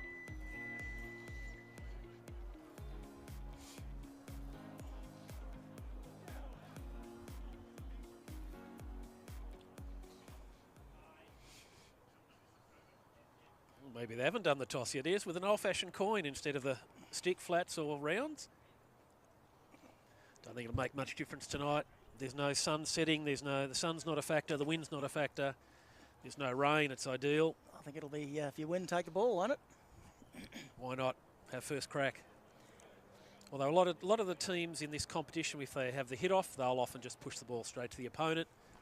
Gesture of goodwill. It's a good, strong comp. 30 teams, 5 divisions. Great facility here at Olympic Park too. We're lucky now in a lot of our regional centres too. We have terrific facilities. The Newcastle with their new fields and new clubhouse is just an amazing get-up. That's a fabulous facility they have up there. Although I believe they're actually replacing one of the fields this year over Christmas. Okay. The South Field, I believe, is being replaced. But, yeah, the new facilities they have there are great for our sport. We had our last of our state championships there this year, the 30s, 34s, 50s and 65s. Yep. 44 record teams. There's one player I'm very pleased to see out here tonight, and that's for Barbarians, number 5 here, Dougal Alexander. He had the misfortune of snapping his Achilles in Perth last year. Oof. And it's great to see him back playing again 12 months on from that. It's often how long it takes before you're back Yep. in action. That's good. Here we are. We're underway. Whistle's gone. The clock's counting down. Let's see what will transpire here. It's top grade. We expect a good fast game. Ryde already sending a couple of players high.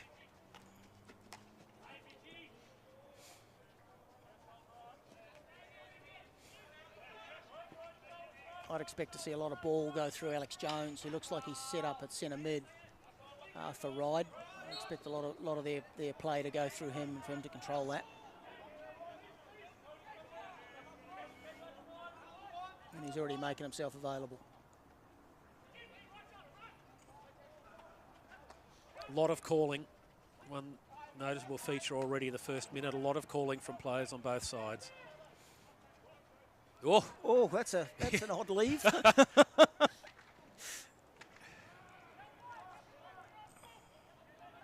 don't think he had a call from behind him of leave it. Barbarians pushing hard down the right now. I've got that stretch happening, but just losing it. Very easy to pick Jimmy Maltman out with the white headband. He sticks out.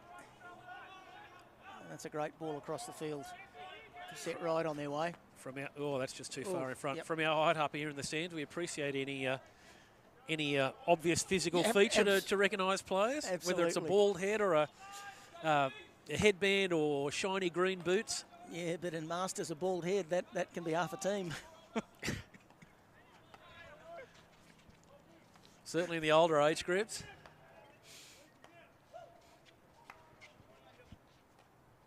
Or just a bobbly slap there, Yeah, unable to trap, but they've still retained possession.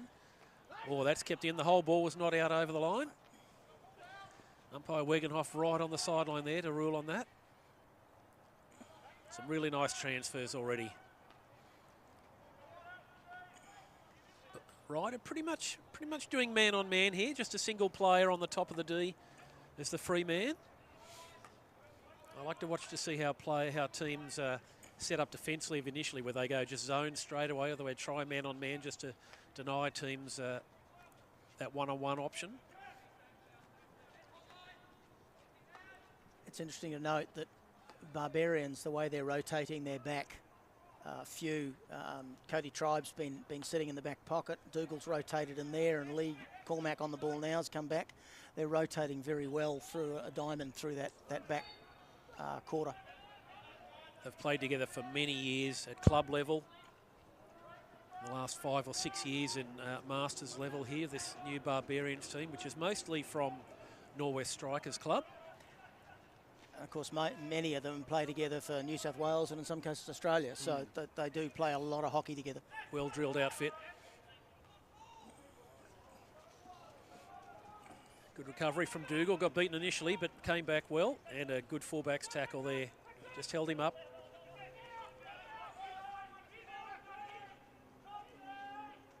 Oh, lovely. Oh, well kept in. That must have just been over the baseline. Umpire right on the spot there, but that was really well done to pull it in on the back stick. Must have just only marginally been over the back line. Yep, that was, there's an overhead from Cody. Tesh on the end of it. Tesh in the bright red-orange shoes and weighted ball, And a nice. Beautiful ball. Yep. They just need to have someone on the spot, and Tesh has got there now. There's no one there though, not on that angle. No. Ryde covering all the basic angles there nicely. Transfer coming, but there's no one way out wide on the right, so they'll have to keep it in the middle until the DM pushes up, but they've turned it over. Oh, that just needed a little deflection, and Barbarians were in on goal there. That might have just taken a little bobble, a little bounce on that. It's the first real probe we've seen down that end. Barbarians have had a lot of ball, but not really with space in the D. 4.5 minutes gone. The pace is noticeably quicker than in the previous game in Sydney Cup. Ooh, another loose ball from Ryde out.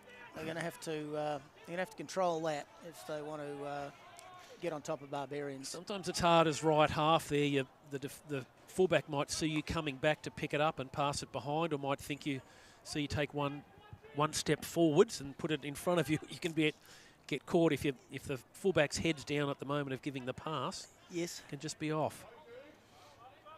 But if I was right, wouldn't want to be turning over too much against this Barbarian side. No, they can come back and hurt them very quickly. 2 years ago, Barbarians played Ryde in the Briars in Briars. Well, here we are, top D chance. He's carried. Oh, nice recovery, yeah. Well defended. Sorry, Barbarians were playing Briars in the grand final, and Barbarians were missing 4 of the best players on the night. I think 3 had booked holidays or something, and one guy had a work call, an injury or something, and they were undermanned, and Briars got up. They did. They started off from memory with 10 players. Look, they probably could have won it in the end, but they missed several open chances. But Briars got up, and then obviously last year they did the same thing in a penalty shootout. We had 4 grades last year. The top 4 grades go to penalty shootouts. This year, our 5th grade of 5, the Grand Masters last week. 0-0 between Northside, the Mining Premiers, and Sutherland. And then Sutherland upset them in the shootout 3-2. Previous game here, UTS 3 beat Ryde 2 in Sydney Cup. So 1 shootout and 1 goal margin. And to be honest, that's what I would like to see in grand finals. I would prefer to see that than a blowout. I'm not sure players would. Players on a winning team might like to have a bit of a goal buffer. UTS were up 3-1 at full time, and Ryde had a corner after the siren, which they put away to make the scoreboard a little softer on the eye. Tomorrow night we have the Senior Masters, which is Penrith versus Manly Gordon North Sydney, followed by the Masters, which is St George Randwick against Macarthur. That game last year was 3-3, went to a shootout. I expect that game tomorrow to also have plenty of fireworks. Both teams have picked up players. Yeah, that was a good game last year. That's just a little soft out of the back. And that's just a little too firm. That's yep, just a little loose with their passes. 1 each way, yeah. Barbarians still retaining field position. Ryde really haven't been over halfway much for the last couple of minutes. We're 7.5 minutes into this 30-minute first half, and here come Ryde now over halfway. Alan Redford was just a little slow to release there. He had the pass. Yeah, I think the switch was on there. They had didn't really have much on up in front. There was one player there. I've got players out right now, Ryde, if they want to do the big switch. Which they are. While Barbarians sub. That's got to go. While Barbarians make the substitution on halfway. But they weren't wide enough there to let Barbarians get the stick in the way. A little bit of physicality from Ryde. Yeah, good defence there from Mitchell Scott to come and get in the middle of that. Neil Partridge there. He's a very solidly built chap. I wouldn't want to be running into him. Unless, of course, maybe it's for a drink and beer afterwards or so. On a hockey field, I think you might bounce off him. Fairly solid character. Probing ball, just hard to trap there. Tesh just getting dispossessed there. No call from the teammate, just got picked from behind. It's a good ball out, but unfortunately the Ryde player just isolated a bit there.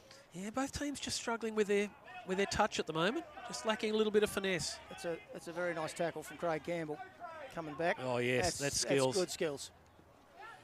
He's got 4 players behind him. If someone steps up to be square, he's got a much better pass option on. But good skills to hold it nonetheless. Yeah, and a great tackle by Jimmy Maltman. There's a little stick in there. Little stick in there. So Ryde, chance to just probe and push here a little bit, just outside the 25. They can crash from there or go around. Oh, there's an overhead to nobody. No. Someone zigged when someone else zagged. Nice idea. Just got the wires crossed on that. It'll give Barbarians a reasonably easy out from their back left pocket. Oh. Easy out and a turnover again. Wires getting crossed. I hope Cody doesn't do that too often in Cape Town.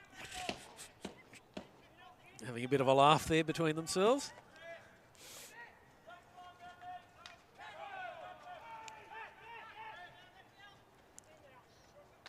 Oh, lovely.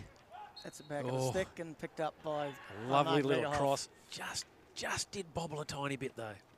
That's off a Ryde foot. That should be picked up by Robbie, and it was.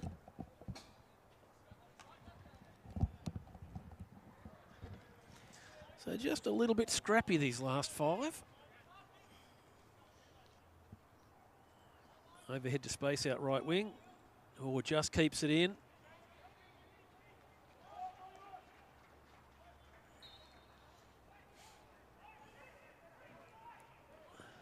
Oh, that's a nice cross. Yeah, Lee Cormack has great vision, and he saw that early and made a very nice overhead to get the ball there. Oh, lovely. Going for the upright backstick, but well met by the Ryde defence. That's gutsy. That's good defence. That's very gutsy. Yeah. It's a skill from olden times, the upright backstick. You don't see it too often. No, they do tend to favour the tomahawk these days, don't they? But well, it's all the tomahawk. All the kids that want a tomahawk. I want a tom. I want to do this.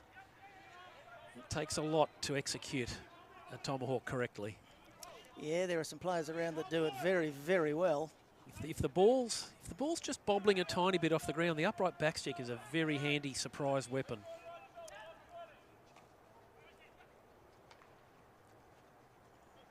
Chap I played with for many years at Macquarie, Ben Odgers. Oh, I remember Ben very well. Could often just carry the ball very innocently across the top of the D and then unleash this almighty upright backstick, like a twirling a baton.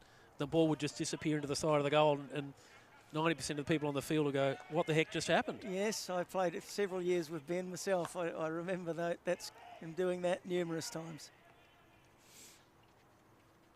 Oh, lovely little jink. That's Jesse Moss and a great ball out. Left wing was on. Transfer now. Dan Brady across the middle. Barbarians on the charge here. Oh, just went in. But very well defended. Well met. Yeah, I think he wishes there he might have just backstick dragged on the outside to keep possession and maybe get around that defender. But that was good progress up the field. They did that. Barbarians did that very well. Just a little jink in midfield opened it right up. Not committing huge numbers up forward when they attack. Still keeping 3 behind the ball.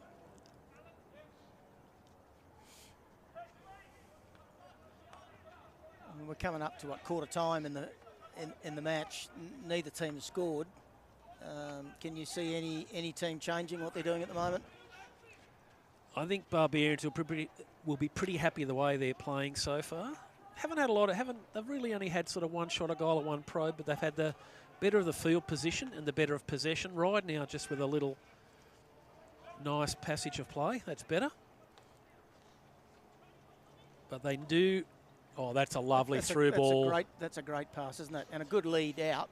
A lovely lead. I was just about to say, they just can't afford to get bunched in attack. If you've got 3-4 forwards that you can throw a blanket over, then realistically 1.5 defenders can cover those 4. If you've got width and depth, you can really stretch them. Ooh. Overhead ruling there. I think Barbarians might have expected, as he was standing still, he might have got that one. Well, having watched a lot of the Olympics and a lot of the nationals down in Hobart and playing hockey here locally, I don't think anyone knows what the actual rule is on the overhead. Sometimes you get the free hit, sometimes you don't. I think as a striker, just get in space and make sure you've got that 5 metres. Yep, I have to agree. It's a very frustrating rule. As a manager standing in the dugout, it's incredibly frustrating to watch at times. And it never seems to be umpired or policed consistently across the board. So I don't know whether there's language barriers or something, but that overhead rule is a bit of a bugbear. We have 14 minutes down. Ryde just holding the ball high now, just for the first time in quite a while, being able to have some field position. That's copped a tiny little foot there. Might have been thinking what he was going to do next, seeing Dougal Alexander stick just came into his range of vision there. Well, Might have just put him off. That's a poor pass out by Doog, and he knows it. It's just a bit of a touch fine. I'm not sure what that hit was going to achieve, even if it went 20 metres. It was a very, very skinny angle down the sideline. Some of these Barbarians players also might be several weeks out of... Oh, I guess they played their semi-final last week, but their weekend hockey, quite a few of those guys would not have played for some time. There may be a little bit of ring rust there. Yeah, the Strikers Premier League 1 side didn't go so well. The Premier League 2 side went well in the championship. But here's a go. Well covered by the keeper. It just lost a little bit of pace and curled a tiny bit towards the keeper there. If it had a bit of off spin instead of leg spin, that might have just sat to the striker. The keeper read that very well. Came out early. Didn't commit early, but once he saw that he was going to get it, he took it. It was well judged. We're 15 minutes down, a quarter of the game through. No quarter time because we play 30-minute halves in this competition. And Ryde have had some nice play lately. It's a pretty even game.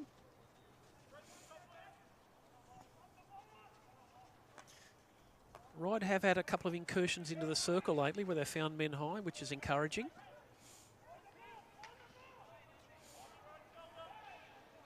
Just a bit of one-out stuff at the moment from Barbarians. Let's let Ryde back into it.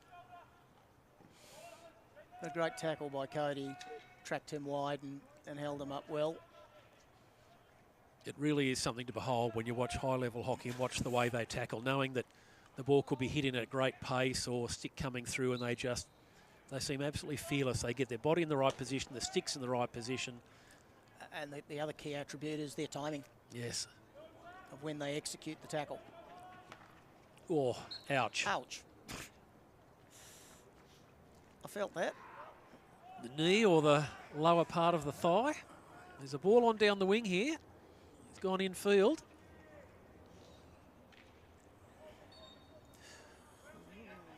Must have been a tiny stick check there that Robbie Sutton's picked up on the far side of the field.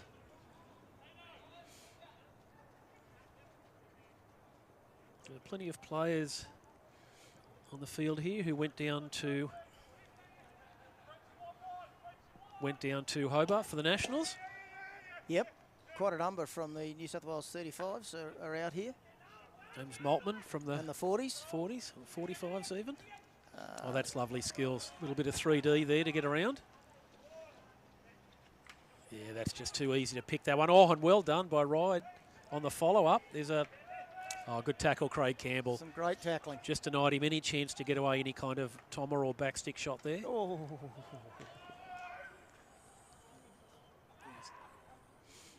A bit of wood on wood there.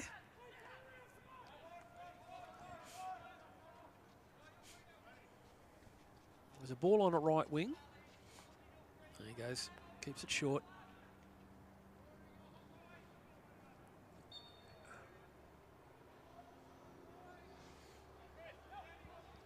Aaron French out here at left half. The ball transfer out to him shortly.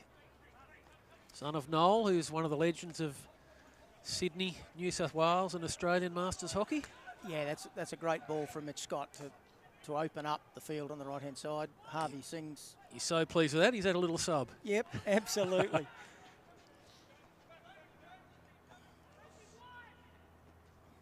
That's just straight to Ryde, unfortunately, that one.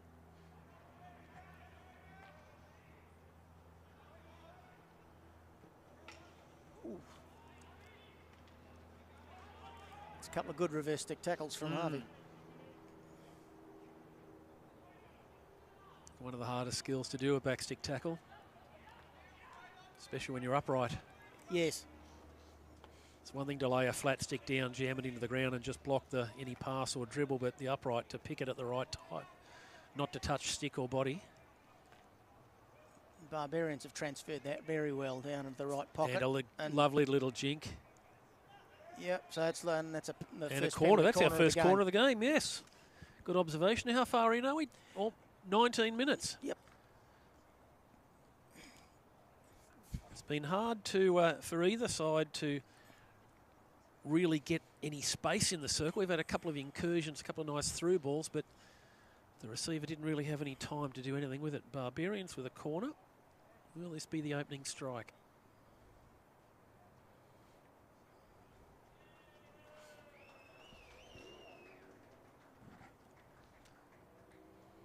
can hear that clapping. That's presentations inside for Sydney Cup as we await this corner.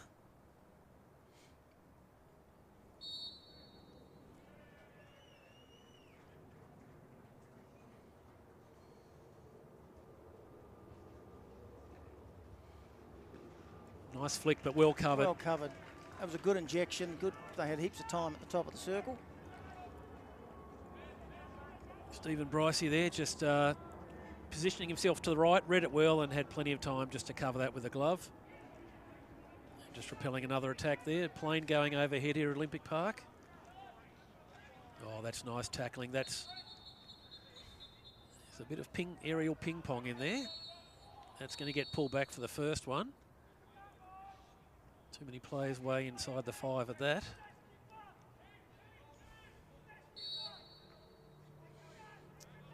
Crash ball off Ryde and picked up and just cleared for time. Barbarians are pressing here. They'll be hoping they can get something out of this with, what is it, 9 minutes to go. Good skills, but gee, that's good defence again. Yeah. Not to get fooled or hoodwinked by the stick movement. Just concentrate only on the ball, position your feet, pick the ball. So many players in so many lower grades just tend to get bamboozled by the striker doing fancy footwork or waving the stick. Just concentrate on the ball. I guess quite possibly one of the reasons we haven't seen a lot of attack or many shots at goals because the defence from both teams has been so solid. It's very hardly a defender's been beaten yet.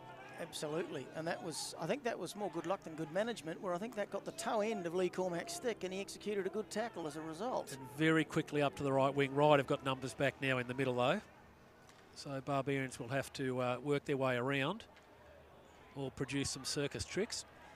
Again, good tackling from Ryde. Good solid defence. A long from ball. Ryde. Oh, that's copped him in the knees. I think that's straight off. That's straight off. I think that's plum LBW. Don't review that. So the good thing for Barbarians is it's a free hit, and they get time to get numbers back. He wasn't 5. He wasn't 5. He was never 5. And sure enough, penalty corner comes from it. Yep. He was never 5. All the other players were, but he was never 5. He can argue all he likes. Yep. It's not going to do any good. There's no video review. And Mark and I both agree. Yeah, absolutely. We are the video review. Well, you can have these conversations afterwards that he was clearly inside the 5 there, and he had players around him who were going to stop the ball carrier. He could have and should have stepped out. The defender furthest back in that distance should say, "Oi, clear out, get out of there. We've got him. You come in circle behind." So, Ryde with their first corner. And they've got 2 options here. They've got Jimmy Maltman and Alex Jones, who've both got phenomenal drag flicks. Jonesy steps in. Oh, that's a goal from Jonesy. That has power, and it's gone in off the left postman's stick, about hip height. Yep. That is a very strong flick. 1-0 Good Ryde. injection. Yeah, Jonesy steps in, fires it, and as you say, deflected off the postie stick in. And I've seen Jonesy do that so many times. It's if you're the coach, you might like to have a word to that defender inside the 25 that you must get your 5, and especially when you've got other players there. Yeah, that was a costly decision, wasn't it, in the end? Bit of a coach killer, that one. Unnecessary. And it's given Ryde the lead. And I would have said the first 12 minutes or so, Barbarians had the better play. Ryde have had their moments, and they've taken it. Barbarians on the attack, but again, the Ryde defence steps up. Oh, there's skill. Barbarians on the attack again, diffused. They've got numbers, and they've tackled beautifully. He's got to give him 5 there, even on that one. Yep. That's a very good call from umpire Wegenhoff. Campbell trapped that overhead, and it needs to be given 5. It's a funny rule, but it allows players receiving aerial balls to have time and space to control it. Oh, it's a lovely intercept. And another great ball from that's the play. Barbarians. Oh. And my goodness, so close. I'm surprised he didn't take a couple of steps there and have a crack himself, to be honest. Yeah, he had another yard or 2, and even if he didn't want to have the shot and he wanted to put it far post, his teammates would have been there. Yep. That's a very enterprising build-up. And again, in that instance, he just dragged the guy on his own back stick through to the opponent's back stick, which makes it much harder to transfer your weight and get any strength in the tackle. Ryde 1-0 up and defending really, really strongly against multiple waves of Barbarians ball. There's a missed trap. That's fallen to Barbarians. Nice trap by the keeper. They get another go. And the keeper's done very and a well tomahawk, to save and that. it's tomahawk straight into the keeper, and it's off a foot. But a penalty corner earned, yeah. Yes. I thought that tomahawk shot might have just been back a stick, but it was the umpire was behind. The reaction there from the keeper, he's come out and made the first save and then reacted well to save that tomahawk at the top of the circle. He did very well. Yeah, good double play. Keepers need to be agile. They need to be able to make that first save, either recover their feet or make the ground to cover the second one. But it's Barbarians now with a chance to equalise.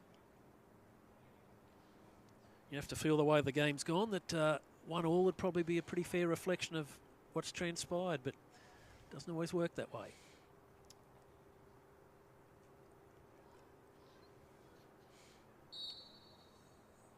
Setting up with a single battery by the look of it. Good trap, injection, slipped left.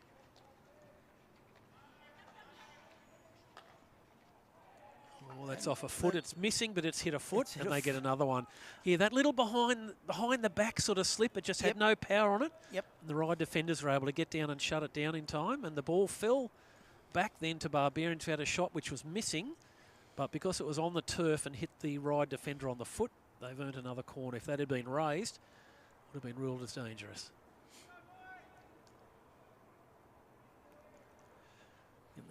As we tick down to half-time, Barbarians with another chance. This might go back to the slip man. Good strong flick off a foot. That'd be another one. Another penalty corner there.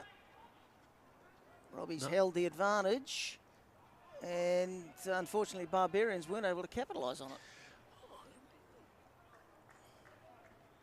Barbarians could have played dead there and really not taken the advantage and said, we'll have the corner, please. Mind you, a ball sitting on a striker stick is hard to call back in the striker's point of view. Your white line fever kicks in, yeah. That's not a great ball out. Now there's a lovely ball to the baseline, but he just didn't take it, and Campbell's hit him in a strong tackle, a legal one, and Barbarians get an out. 2.5 minutes to go. Craig Campbell's been very strong back there tonight. Of course, the big trick is when they've got the two defenders on it, is picking the difference between Craig Campbell and Mitch Scott. They're both a similar build and have got a similar hairstyle. Campbell just pointing there, son of Dave Campbell. Long time Sutherland, Sydney, New South Wales and Australian player as well.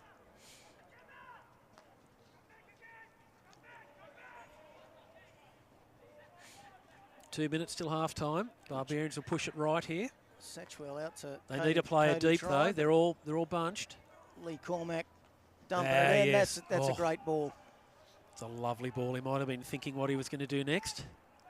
That's a lovely through ball, lovely probe. Barbarians, while initially bunched, they had their players moving in all different directions, which forces the defenders to move, create space. That was a lovely play. Redford out wide. Back in the middle, going long, but it's straight to Barbars. It's up off Black, falling to Red. I think he could have given him the 5 metres there off a raised ball. But Ryde have it now as they push to halfway. And that might be a touch finder. Take 10 seconds off the clock. Yep. Again, some really good advantage being played by our umpires here tonight. Keeping themselves out of the game to a large degree and just letting it flow. Something rugby union referees could take a lesson from, Mark. Indeed. Oh, there's a risky back play. But Ryde recover.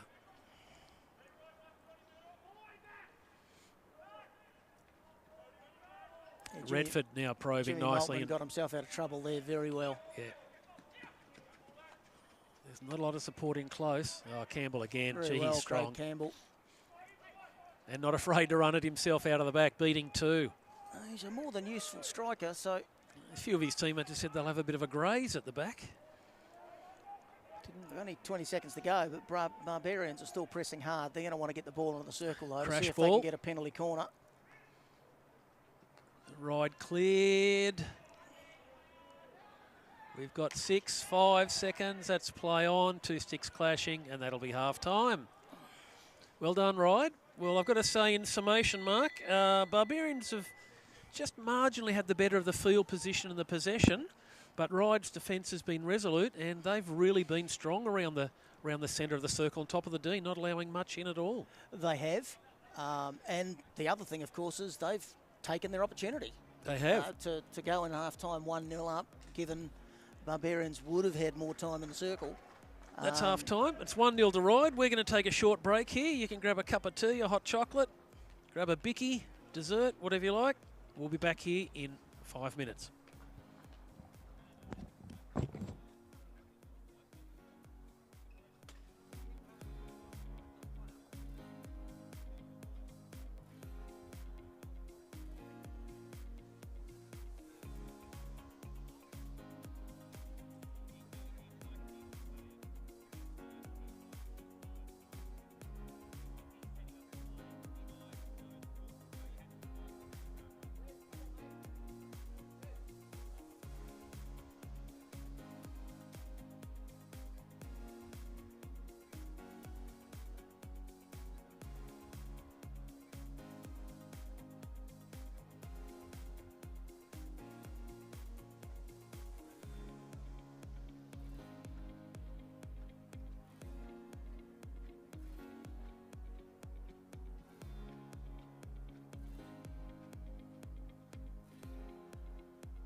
Good evening, everyone.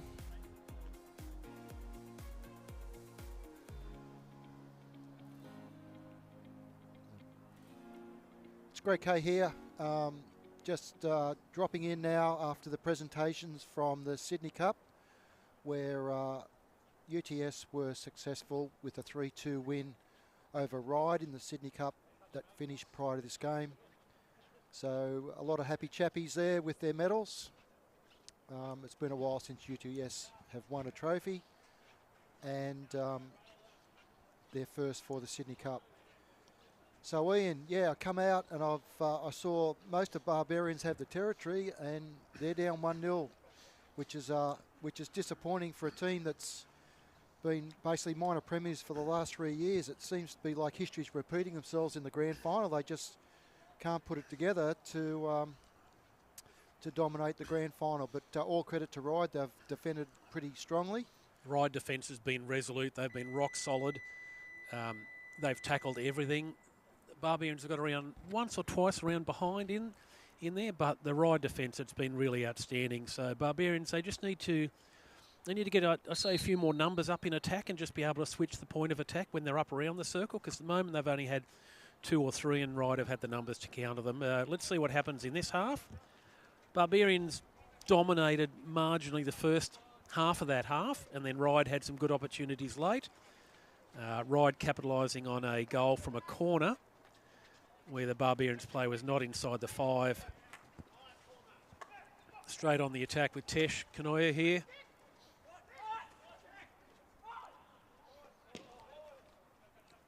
Craig Campbell's been outstanding at the back for Barbarians.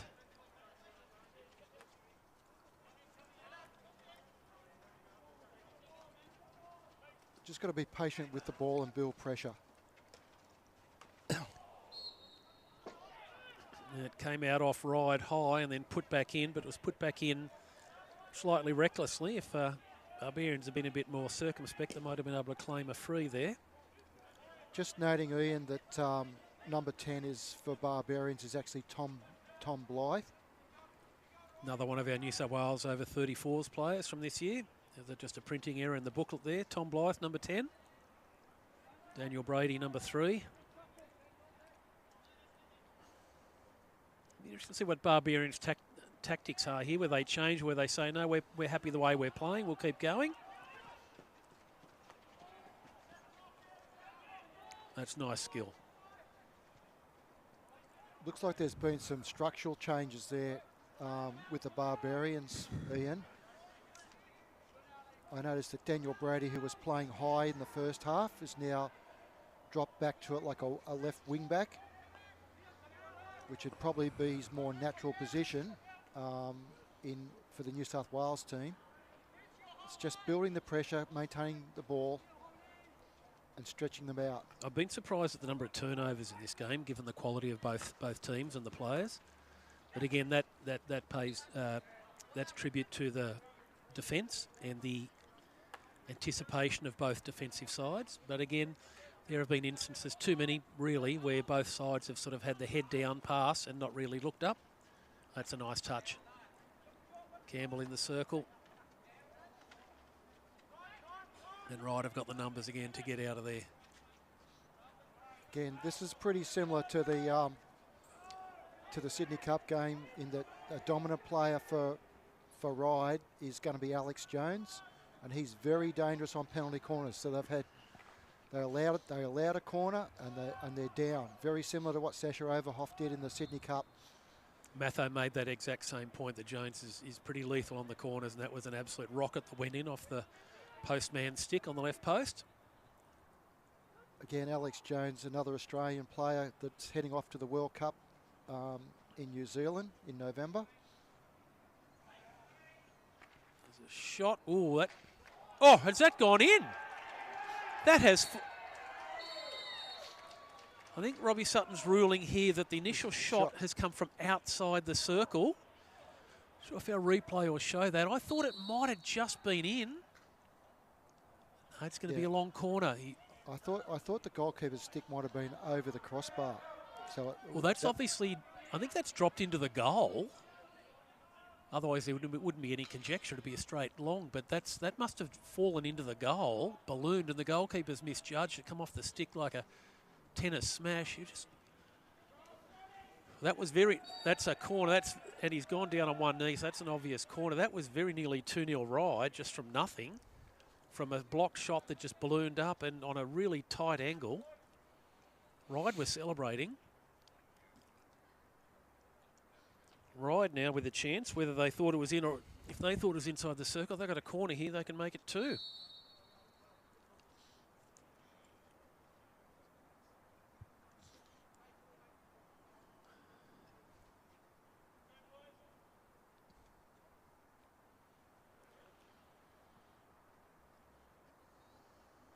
Yeah, there's just got to be some resolute talking with the Barbarians. Ryde is straight on top again. This is very dangerous with Alex Jones.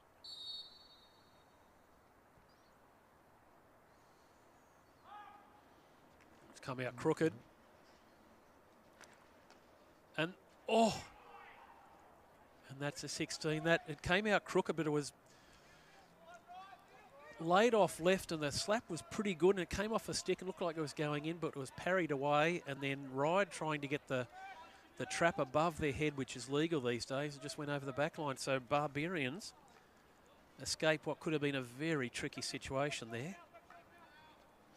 It's always dangerous when a corner doesn't come out. People tend to relax. Well, the great Jack Gibson, the late great Jack Gibson, rugby league coach, always said broken play, that could be a card for not looking at the umpire.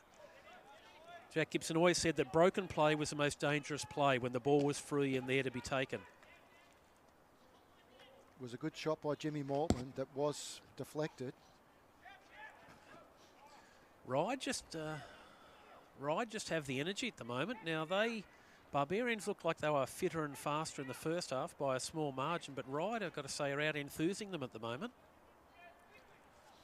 Barbarians, there's a lot of talk amongst the Barbarians and pointing at one another with their sticks, but everyone's got to do their bit, not just yell at the bloke next to you.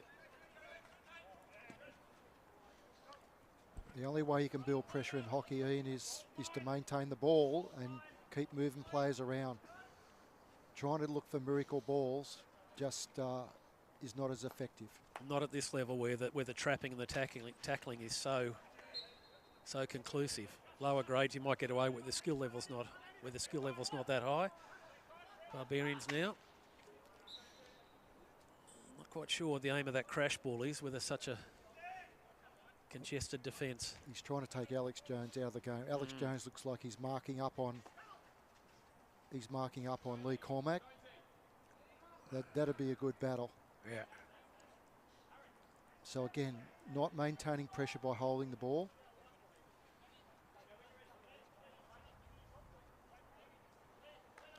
Alex Jones coming back after a little lengthy delay with an injury break. So again, he might run out of legs. I know he's just been substituted, so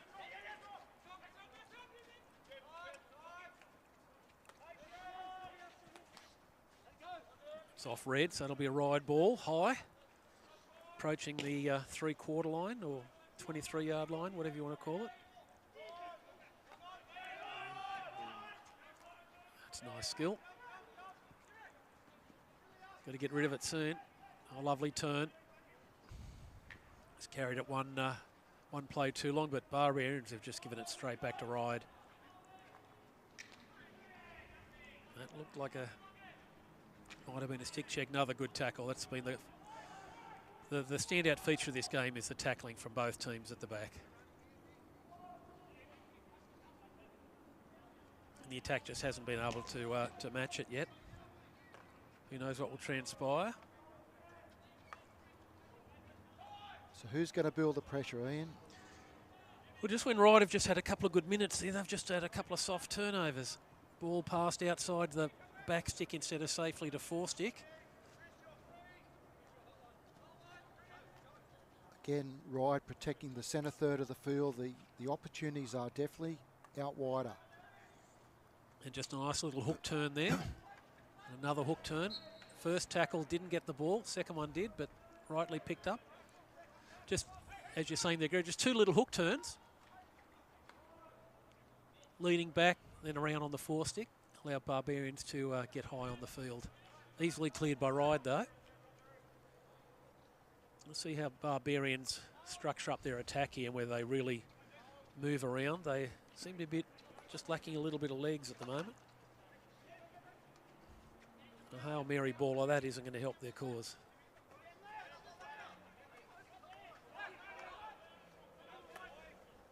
That's lovely. And oh, just bobble. He might get that. That is some speed up high. Matty Hayden. This is the danger for Barbarians now, in that they'll start chasing the game a little bit with scoreboard pressure. And Alex they'll push Jones.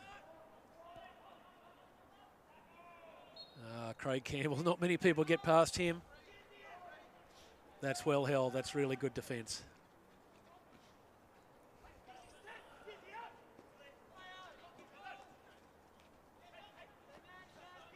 Innocent McDonald to Dougal Alexander to Lee Cormack. That's better ball movement. Just got to keep putting passes together. It's a nice transfer. But again, trying to pass it through the player there. Allows Ryde to get the turnover. We're nearly 10 minutes into this second half. It's 1-0 Ryde.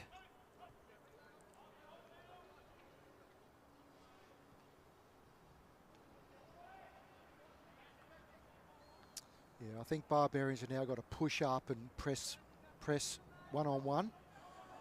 They've got to try and get turnovers in the right half. Ryde are just playing very methodical, structured.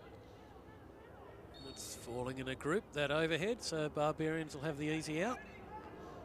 Coming through the centre.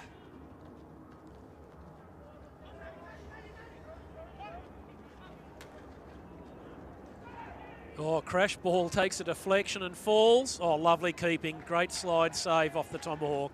Read that really well. It was a lucky break for Barbarians there. That'll be a long.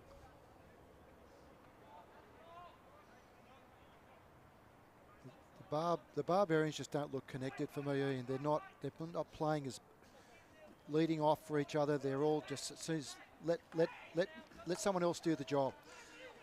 In their defensive half, it's the opposite. They are working well, but as soon as it gets over halfway, yeah, I agree with you there. Oh, that's nice play. Campbell again.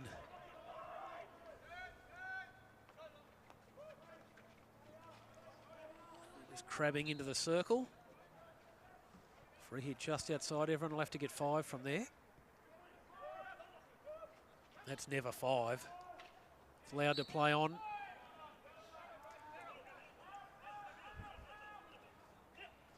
Maybe a little bit of poetic justice there. It didn't seem to travel 5 from Barbarians on that free hit.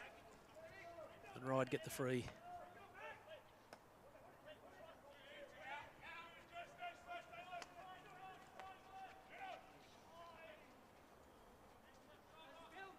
Jones again making inroads.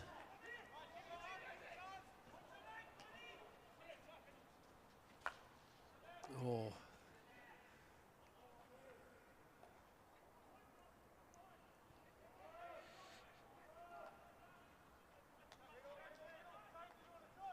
That's better. Just isolating the defenders. Player on left wing now. He's got turned the other way though. That's a nice ball. Oh, and a Tomahawk just missing at the far post, and the guy at the post. Richard Satchwell sitting outside the left post. Didn't move. He was in right position, didn't have the stick out. I don't think it was a pass, I think it was a shot. I think it was too, but any good goal sneak would be aware that there's always goals on at that post. And well read again by Ryde.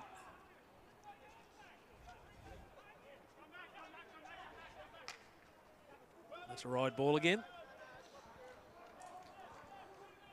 Again, just Barb's putting a bit of pressure on all of the Ryde players. They don't want to give them any time on the ball. Ryde are just playing nice and composed.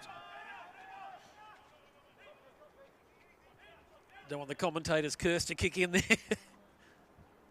But yes, Ryde are well, Barbarians have had a fair bit of ball. Ryde seem to be more in control of their attack, more certain of where their attack's going. So when does scoreboard pressure come into it, Ian? Oh, There's still a long way to go, but Barbarians have got a lot of very experienced players. They might just think that they don't have to change anything really until maybe the last 5. But as you said before, if you want to get turnovers that you're attacking into the field, you've pretty much got to play a man-on-man or do a high press so that you force the opposition into error in their defensive zone, in the red zone.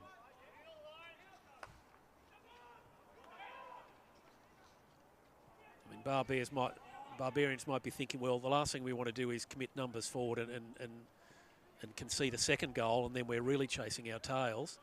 But at what stage do they feel they've got to put their foot down and really go? well, they just got to get the ball to key players, their key playmakers in the midfield, and trust that they'll do the job.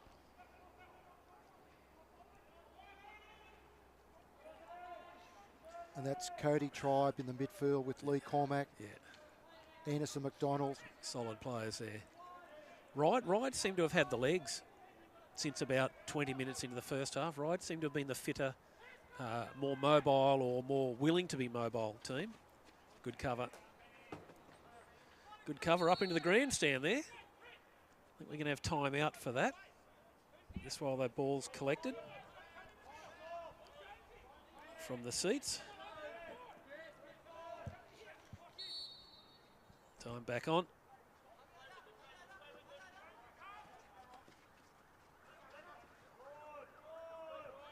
Again, that's a nice probing through ball there, and 2 Barbarians players were on their heels, both looking at it, wondering if it was for them, instead of both making a lead and wanting it. It's just a bit puzzling. I don't know what it is a bit disjointed, their attack. They've got the skills and the talent, the ability. They just don't seem to have the communication happening at the moment. Got a break now, midfield. Jesse Moss, great tackle. Oh, that's a beautiful goal. And just like that, just get that opportunity midfield. They had a player free in the midfield just when they haven't had that space or that time there all game. A lovely angled ball through to Tesh Kanoya. Gets a first-time slap under the keeper. That's really nicely taken. Yeah, that was a pressure pass out, intercepted by Jesse Moss just inside his own half into Cody Tribe. And then a penetrating pass to Tesh, leading off and a first time in. That's a beautifully taken goal, just as we were not death riding, but bemoaning Barbarians' lack of innovation in attack, and they just poached on a ball midfield.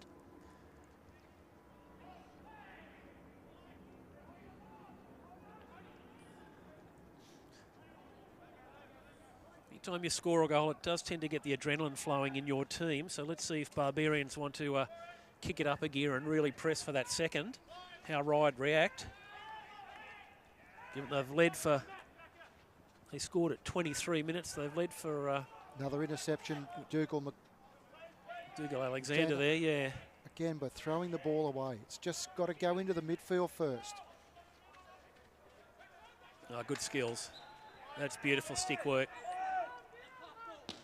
Still a long way to go in this game. Right half's on for a big ball. Yeah. And players of this calibre who can move the ball so quickly, you could have any number of goals potentially scored in this last 13 minutes and 20 seconds on Olympic Park. It's a beautiful night. Ideal conditions for hockey. Someone's got to step out there. We can nearly have the shot. Oh, Oh, it's just caught a foot. Missed the trap, and it was almost going out in a desperate dive and slap, and it's just caught the Barbarians player on the foot there. Looks like he's just hobbling a little bit. Ryde again. Here we are. 2 minutes after conceding. Have a corner with a chance to retake the lead.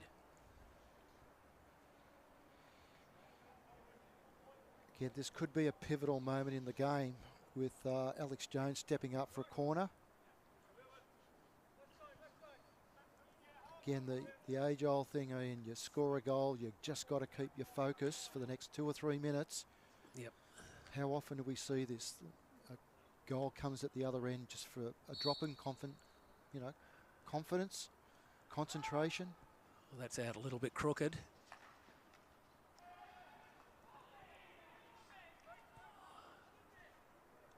Yeah, just the rip out, just a little bit crooked there, and the Ryde player, it might have been Jones, just got the slap away at the top, but he just didn't have the oomph and the impact that a drag flick or a good hard hit might have had. And that's just not good execution from Ryde on their penalty corners. They're just, the last two have not been straight, which is a bit of a sin. You just point that toe at your trapper and let it rip. Again, it looks like Barbarians. Oh, here's a turnover. A no-look pass across the middle. Campbell's picked it up. Run around two. There's a corner in that if he plays the advantage. No, you're not going to get the corner off that, having had the shot from a tight angle. It was off the goalkeeper. It was a save. Yes, it was.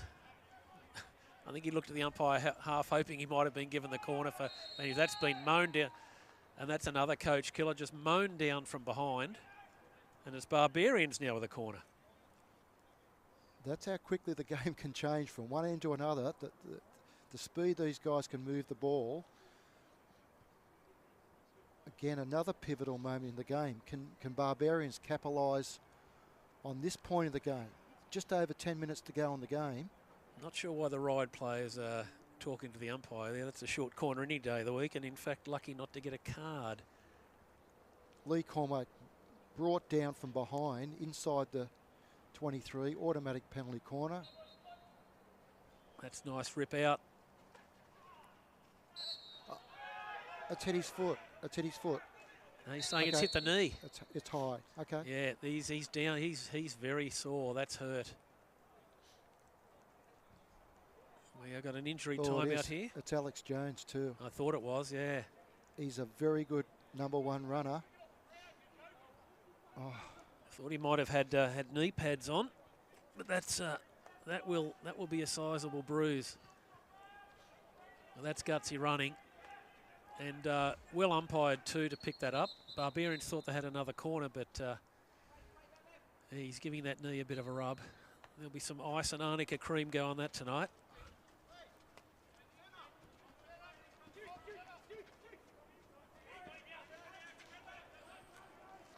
That's another turnover. Unnecessary. Campbell in attack again.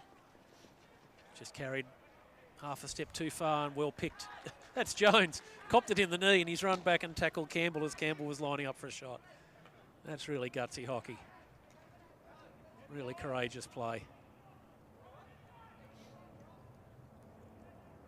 Yeah, another good steal from Jesse Moss again. Yeah, Barbarians looking all right in attack now. There's just Ryde just turning it over a bit. And that's going to stay in play. They made a sub at left wing, but there's no one else there. So Barbarians have to move the ball quicker because they're allowing Ryde to double team all their players. They just get numbers around the ball. So just Barbarians got to move the ball. Ryde are defending very strongly. That's a lovely overhead to left half. Ryde have just been given a couple of balls away lately, and they've just lost a little bit of pace. It's very slow to move up in support on that previous venture. We're into the last 10 minutes, last 9 minutes now of the Premier League Grand Final. It's 1-1. Ryde took the lead late in the first half.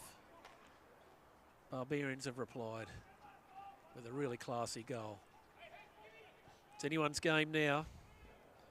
Just going to come down to these big moments, Ian. You hope it's not a a silly mistake or a critical error somewhere, that it's good hockey. It's got to be an error or for people to capitalise on a turnover. Just keep the ball moving. Ryde have got everyone behind the ball. Well, there's a big gap through right inner channel. Finally found it. There's a lot of play, a lot of defenders there from Ryde. There's only one outside the 25 from Ryde. That's how grimly they're defending there. Yeah. Just take them a while to get numbers in attack now, so they're in no hurry to get there. It looks like there's a few boys on the pitch, mate, that have had a long season. There's a few people carrying injuries. It's going to come down. It's a couple of big moments. Great steal from Dan Brady from left half. Now going forward. That's a good last touch. Right. Oh, I thought that might have been long. That's a great last touch, but it went onto the Barbarian stick. That's a really desperate diving tackle from Ryde, because if If he hadn't got stick on there, Brady was around him and along the baseline.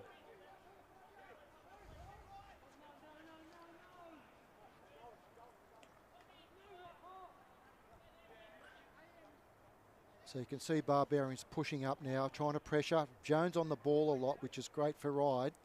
Ryde have got 3 men out here, or one's just gone out. 3 at left half. Oh, there's a turnover. Tesh again. Kanoya, just a little layback.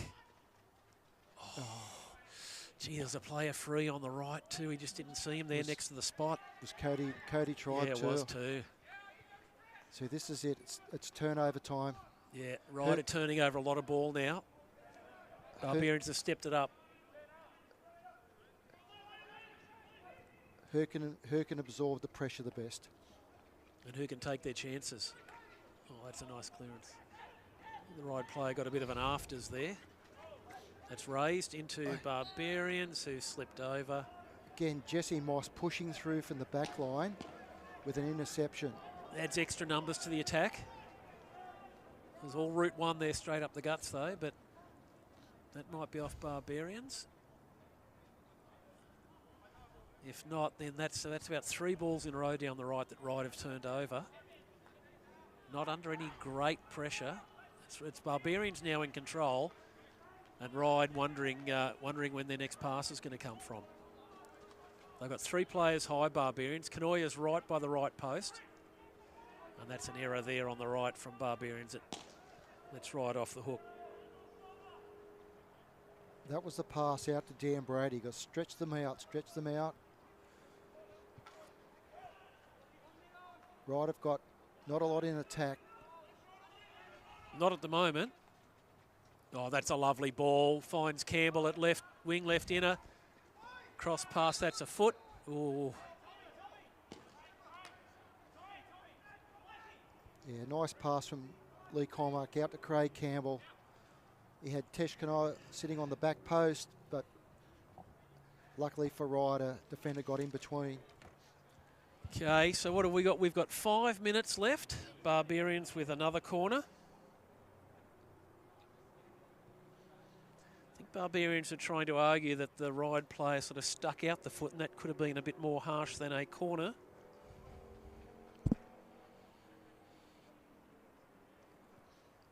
Campbell's been the standout player for me tonight for Barbarians. He's been the calm one at the back. He's got them out of trouble at back, and he's fed into and led the attack as well, which is not necessarily his position, but he's been in everything. Could be a deflection here for Lee Cormack. Oh, that bobbled. That's a mishit. And Ryde counter. It's got to come hard left.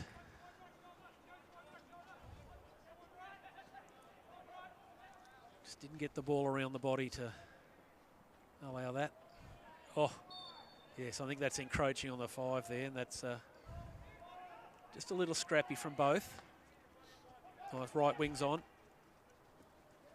Ennis and McDonald on the ball. Well defended from Al Retford. Ryde have got numbers back. Just surprisingly, players on both teams just mishitting and topping a little bit. Maybe tired, maybe the pressure, maybe the tension. Just failing to execute some of those hits that you normally expect them to nail. This game's been played at a breakneck speed for Masters hockey. Just diving in, kept in. Right, gee, that's nice. That's calmness under pressure. That's great steal from Lee Cormack. Oh, that is just skill. That's extreme skill. That's experience from a first grade player, Lee Cormack, vice captain of the Australian over 40s team. The Ryde player's gone to clear that at Cormack's left foot. He's just lifted the left foot out of the way, put the stick down, and then dragged and won the corner. See, I've got to say, since Barbarians scored, we had 5 minutes of scrappy hockey, but since then it's been all Barbarians. Of Ryde have just turned it over, just lost their composure, just lost their all that good sort of build-up patience that they had in their own half.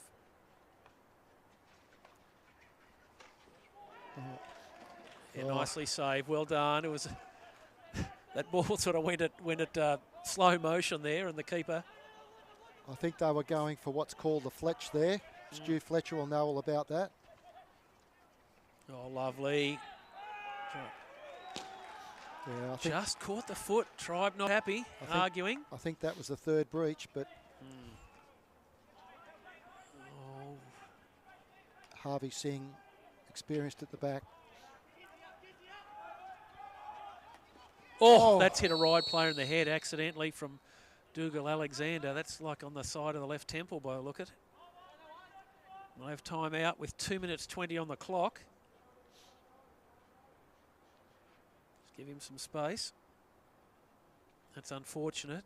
Can happen in our game. It's very rare.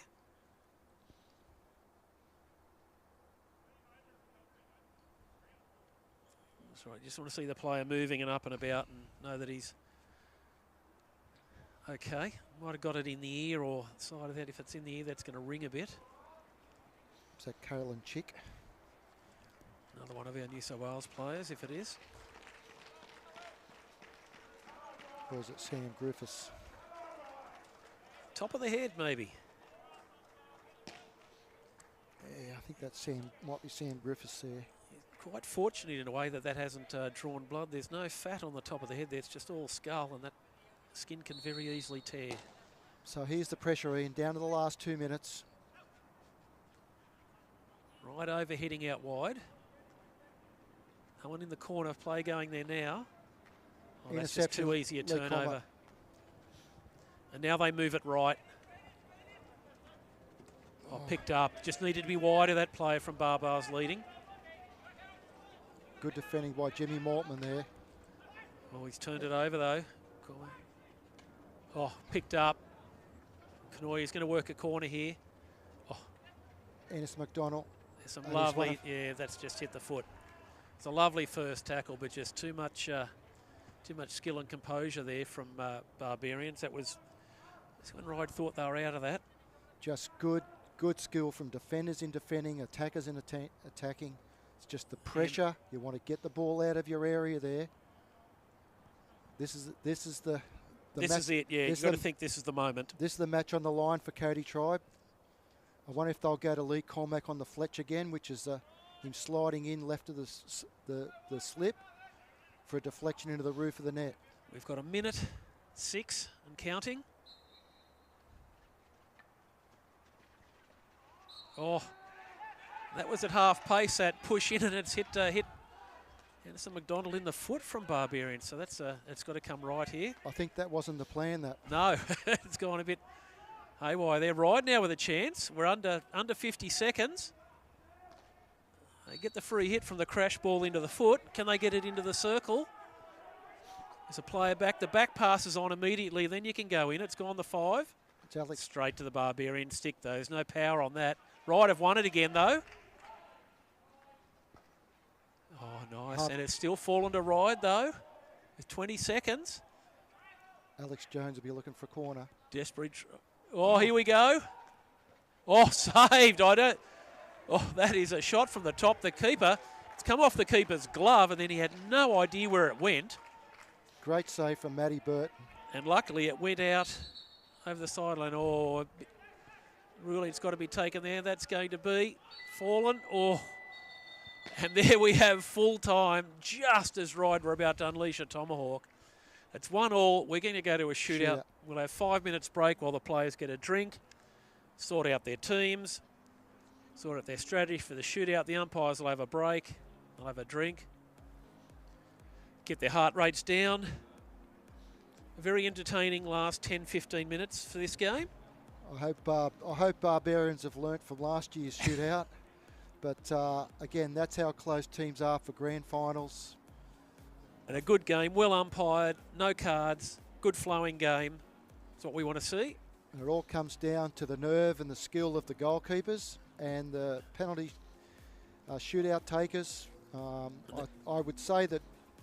I'd say that Barbarians would have a slight advantage in this, in that Matty Burton, the New South Wales goalkeeper. But in a shootout, it's who can hold their nerve, who can execute their strategy. The best thing about the shootout compared to the old penalty strokes, which we used to do, is that it brings the keeper into the game so much more, and it really puts the pressure on the attacker to find a space, wrong foot the goalkeeper. And you see so many shootouts 2-1, 1-0, 2-0. You very rarely see a shootout that's 5-4 because the goalkeepers are so good. And even at lower levels, the goalkeeper's skill level is often better than the striker's skill level. They have 8 seconds. We're going to have a very short break. Be back in a moment. Who will decide? Who will win the Premier League? Will it be Barbarians breaking through? Will it be Ryde? Be back in a couple of minutes.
Well, welcome back to the Sydney Masters Grand Final Premier League. We've now, after full time, have a 1-1 score.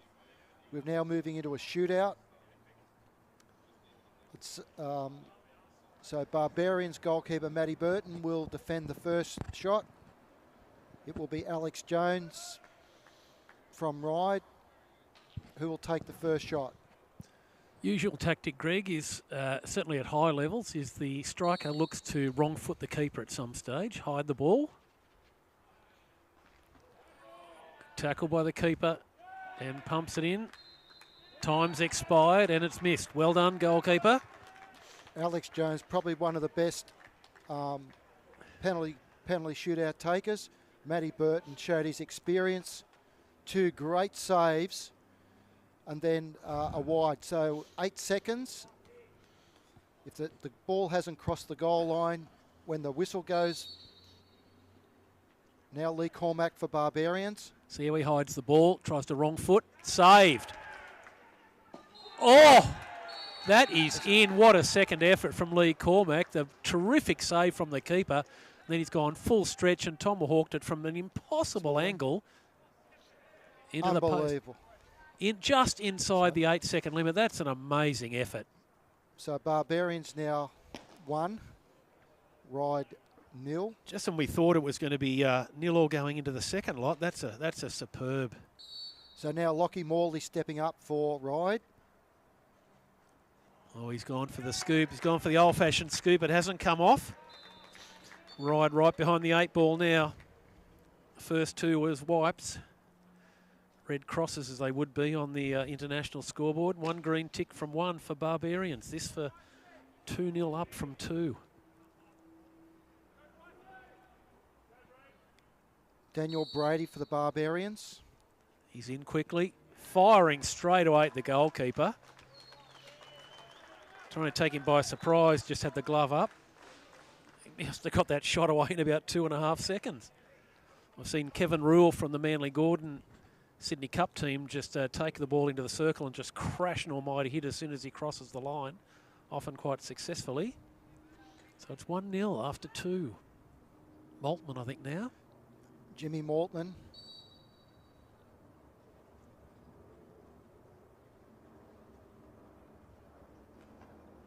Not a lot of separation. That looks like it's going to be ruled a retake. Robbie Sutton has signalled a short corner, but I think that's going to be a retake.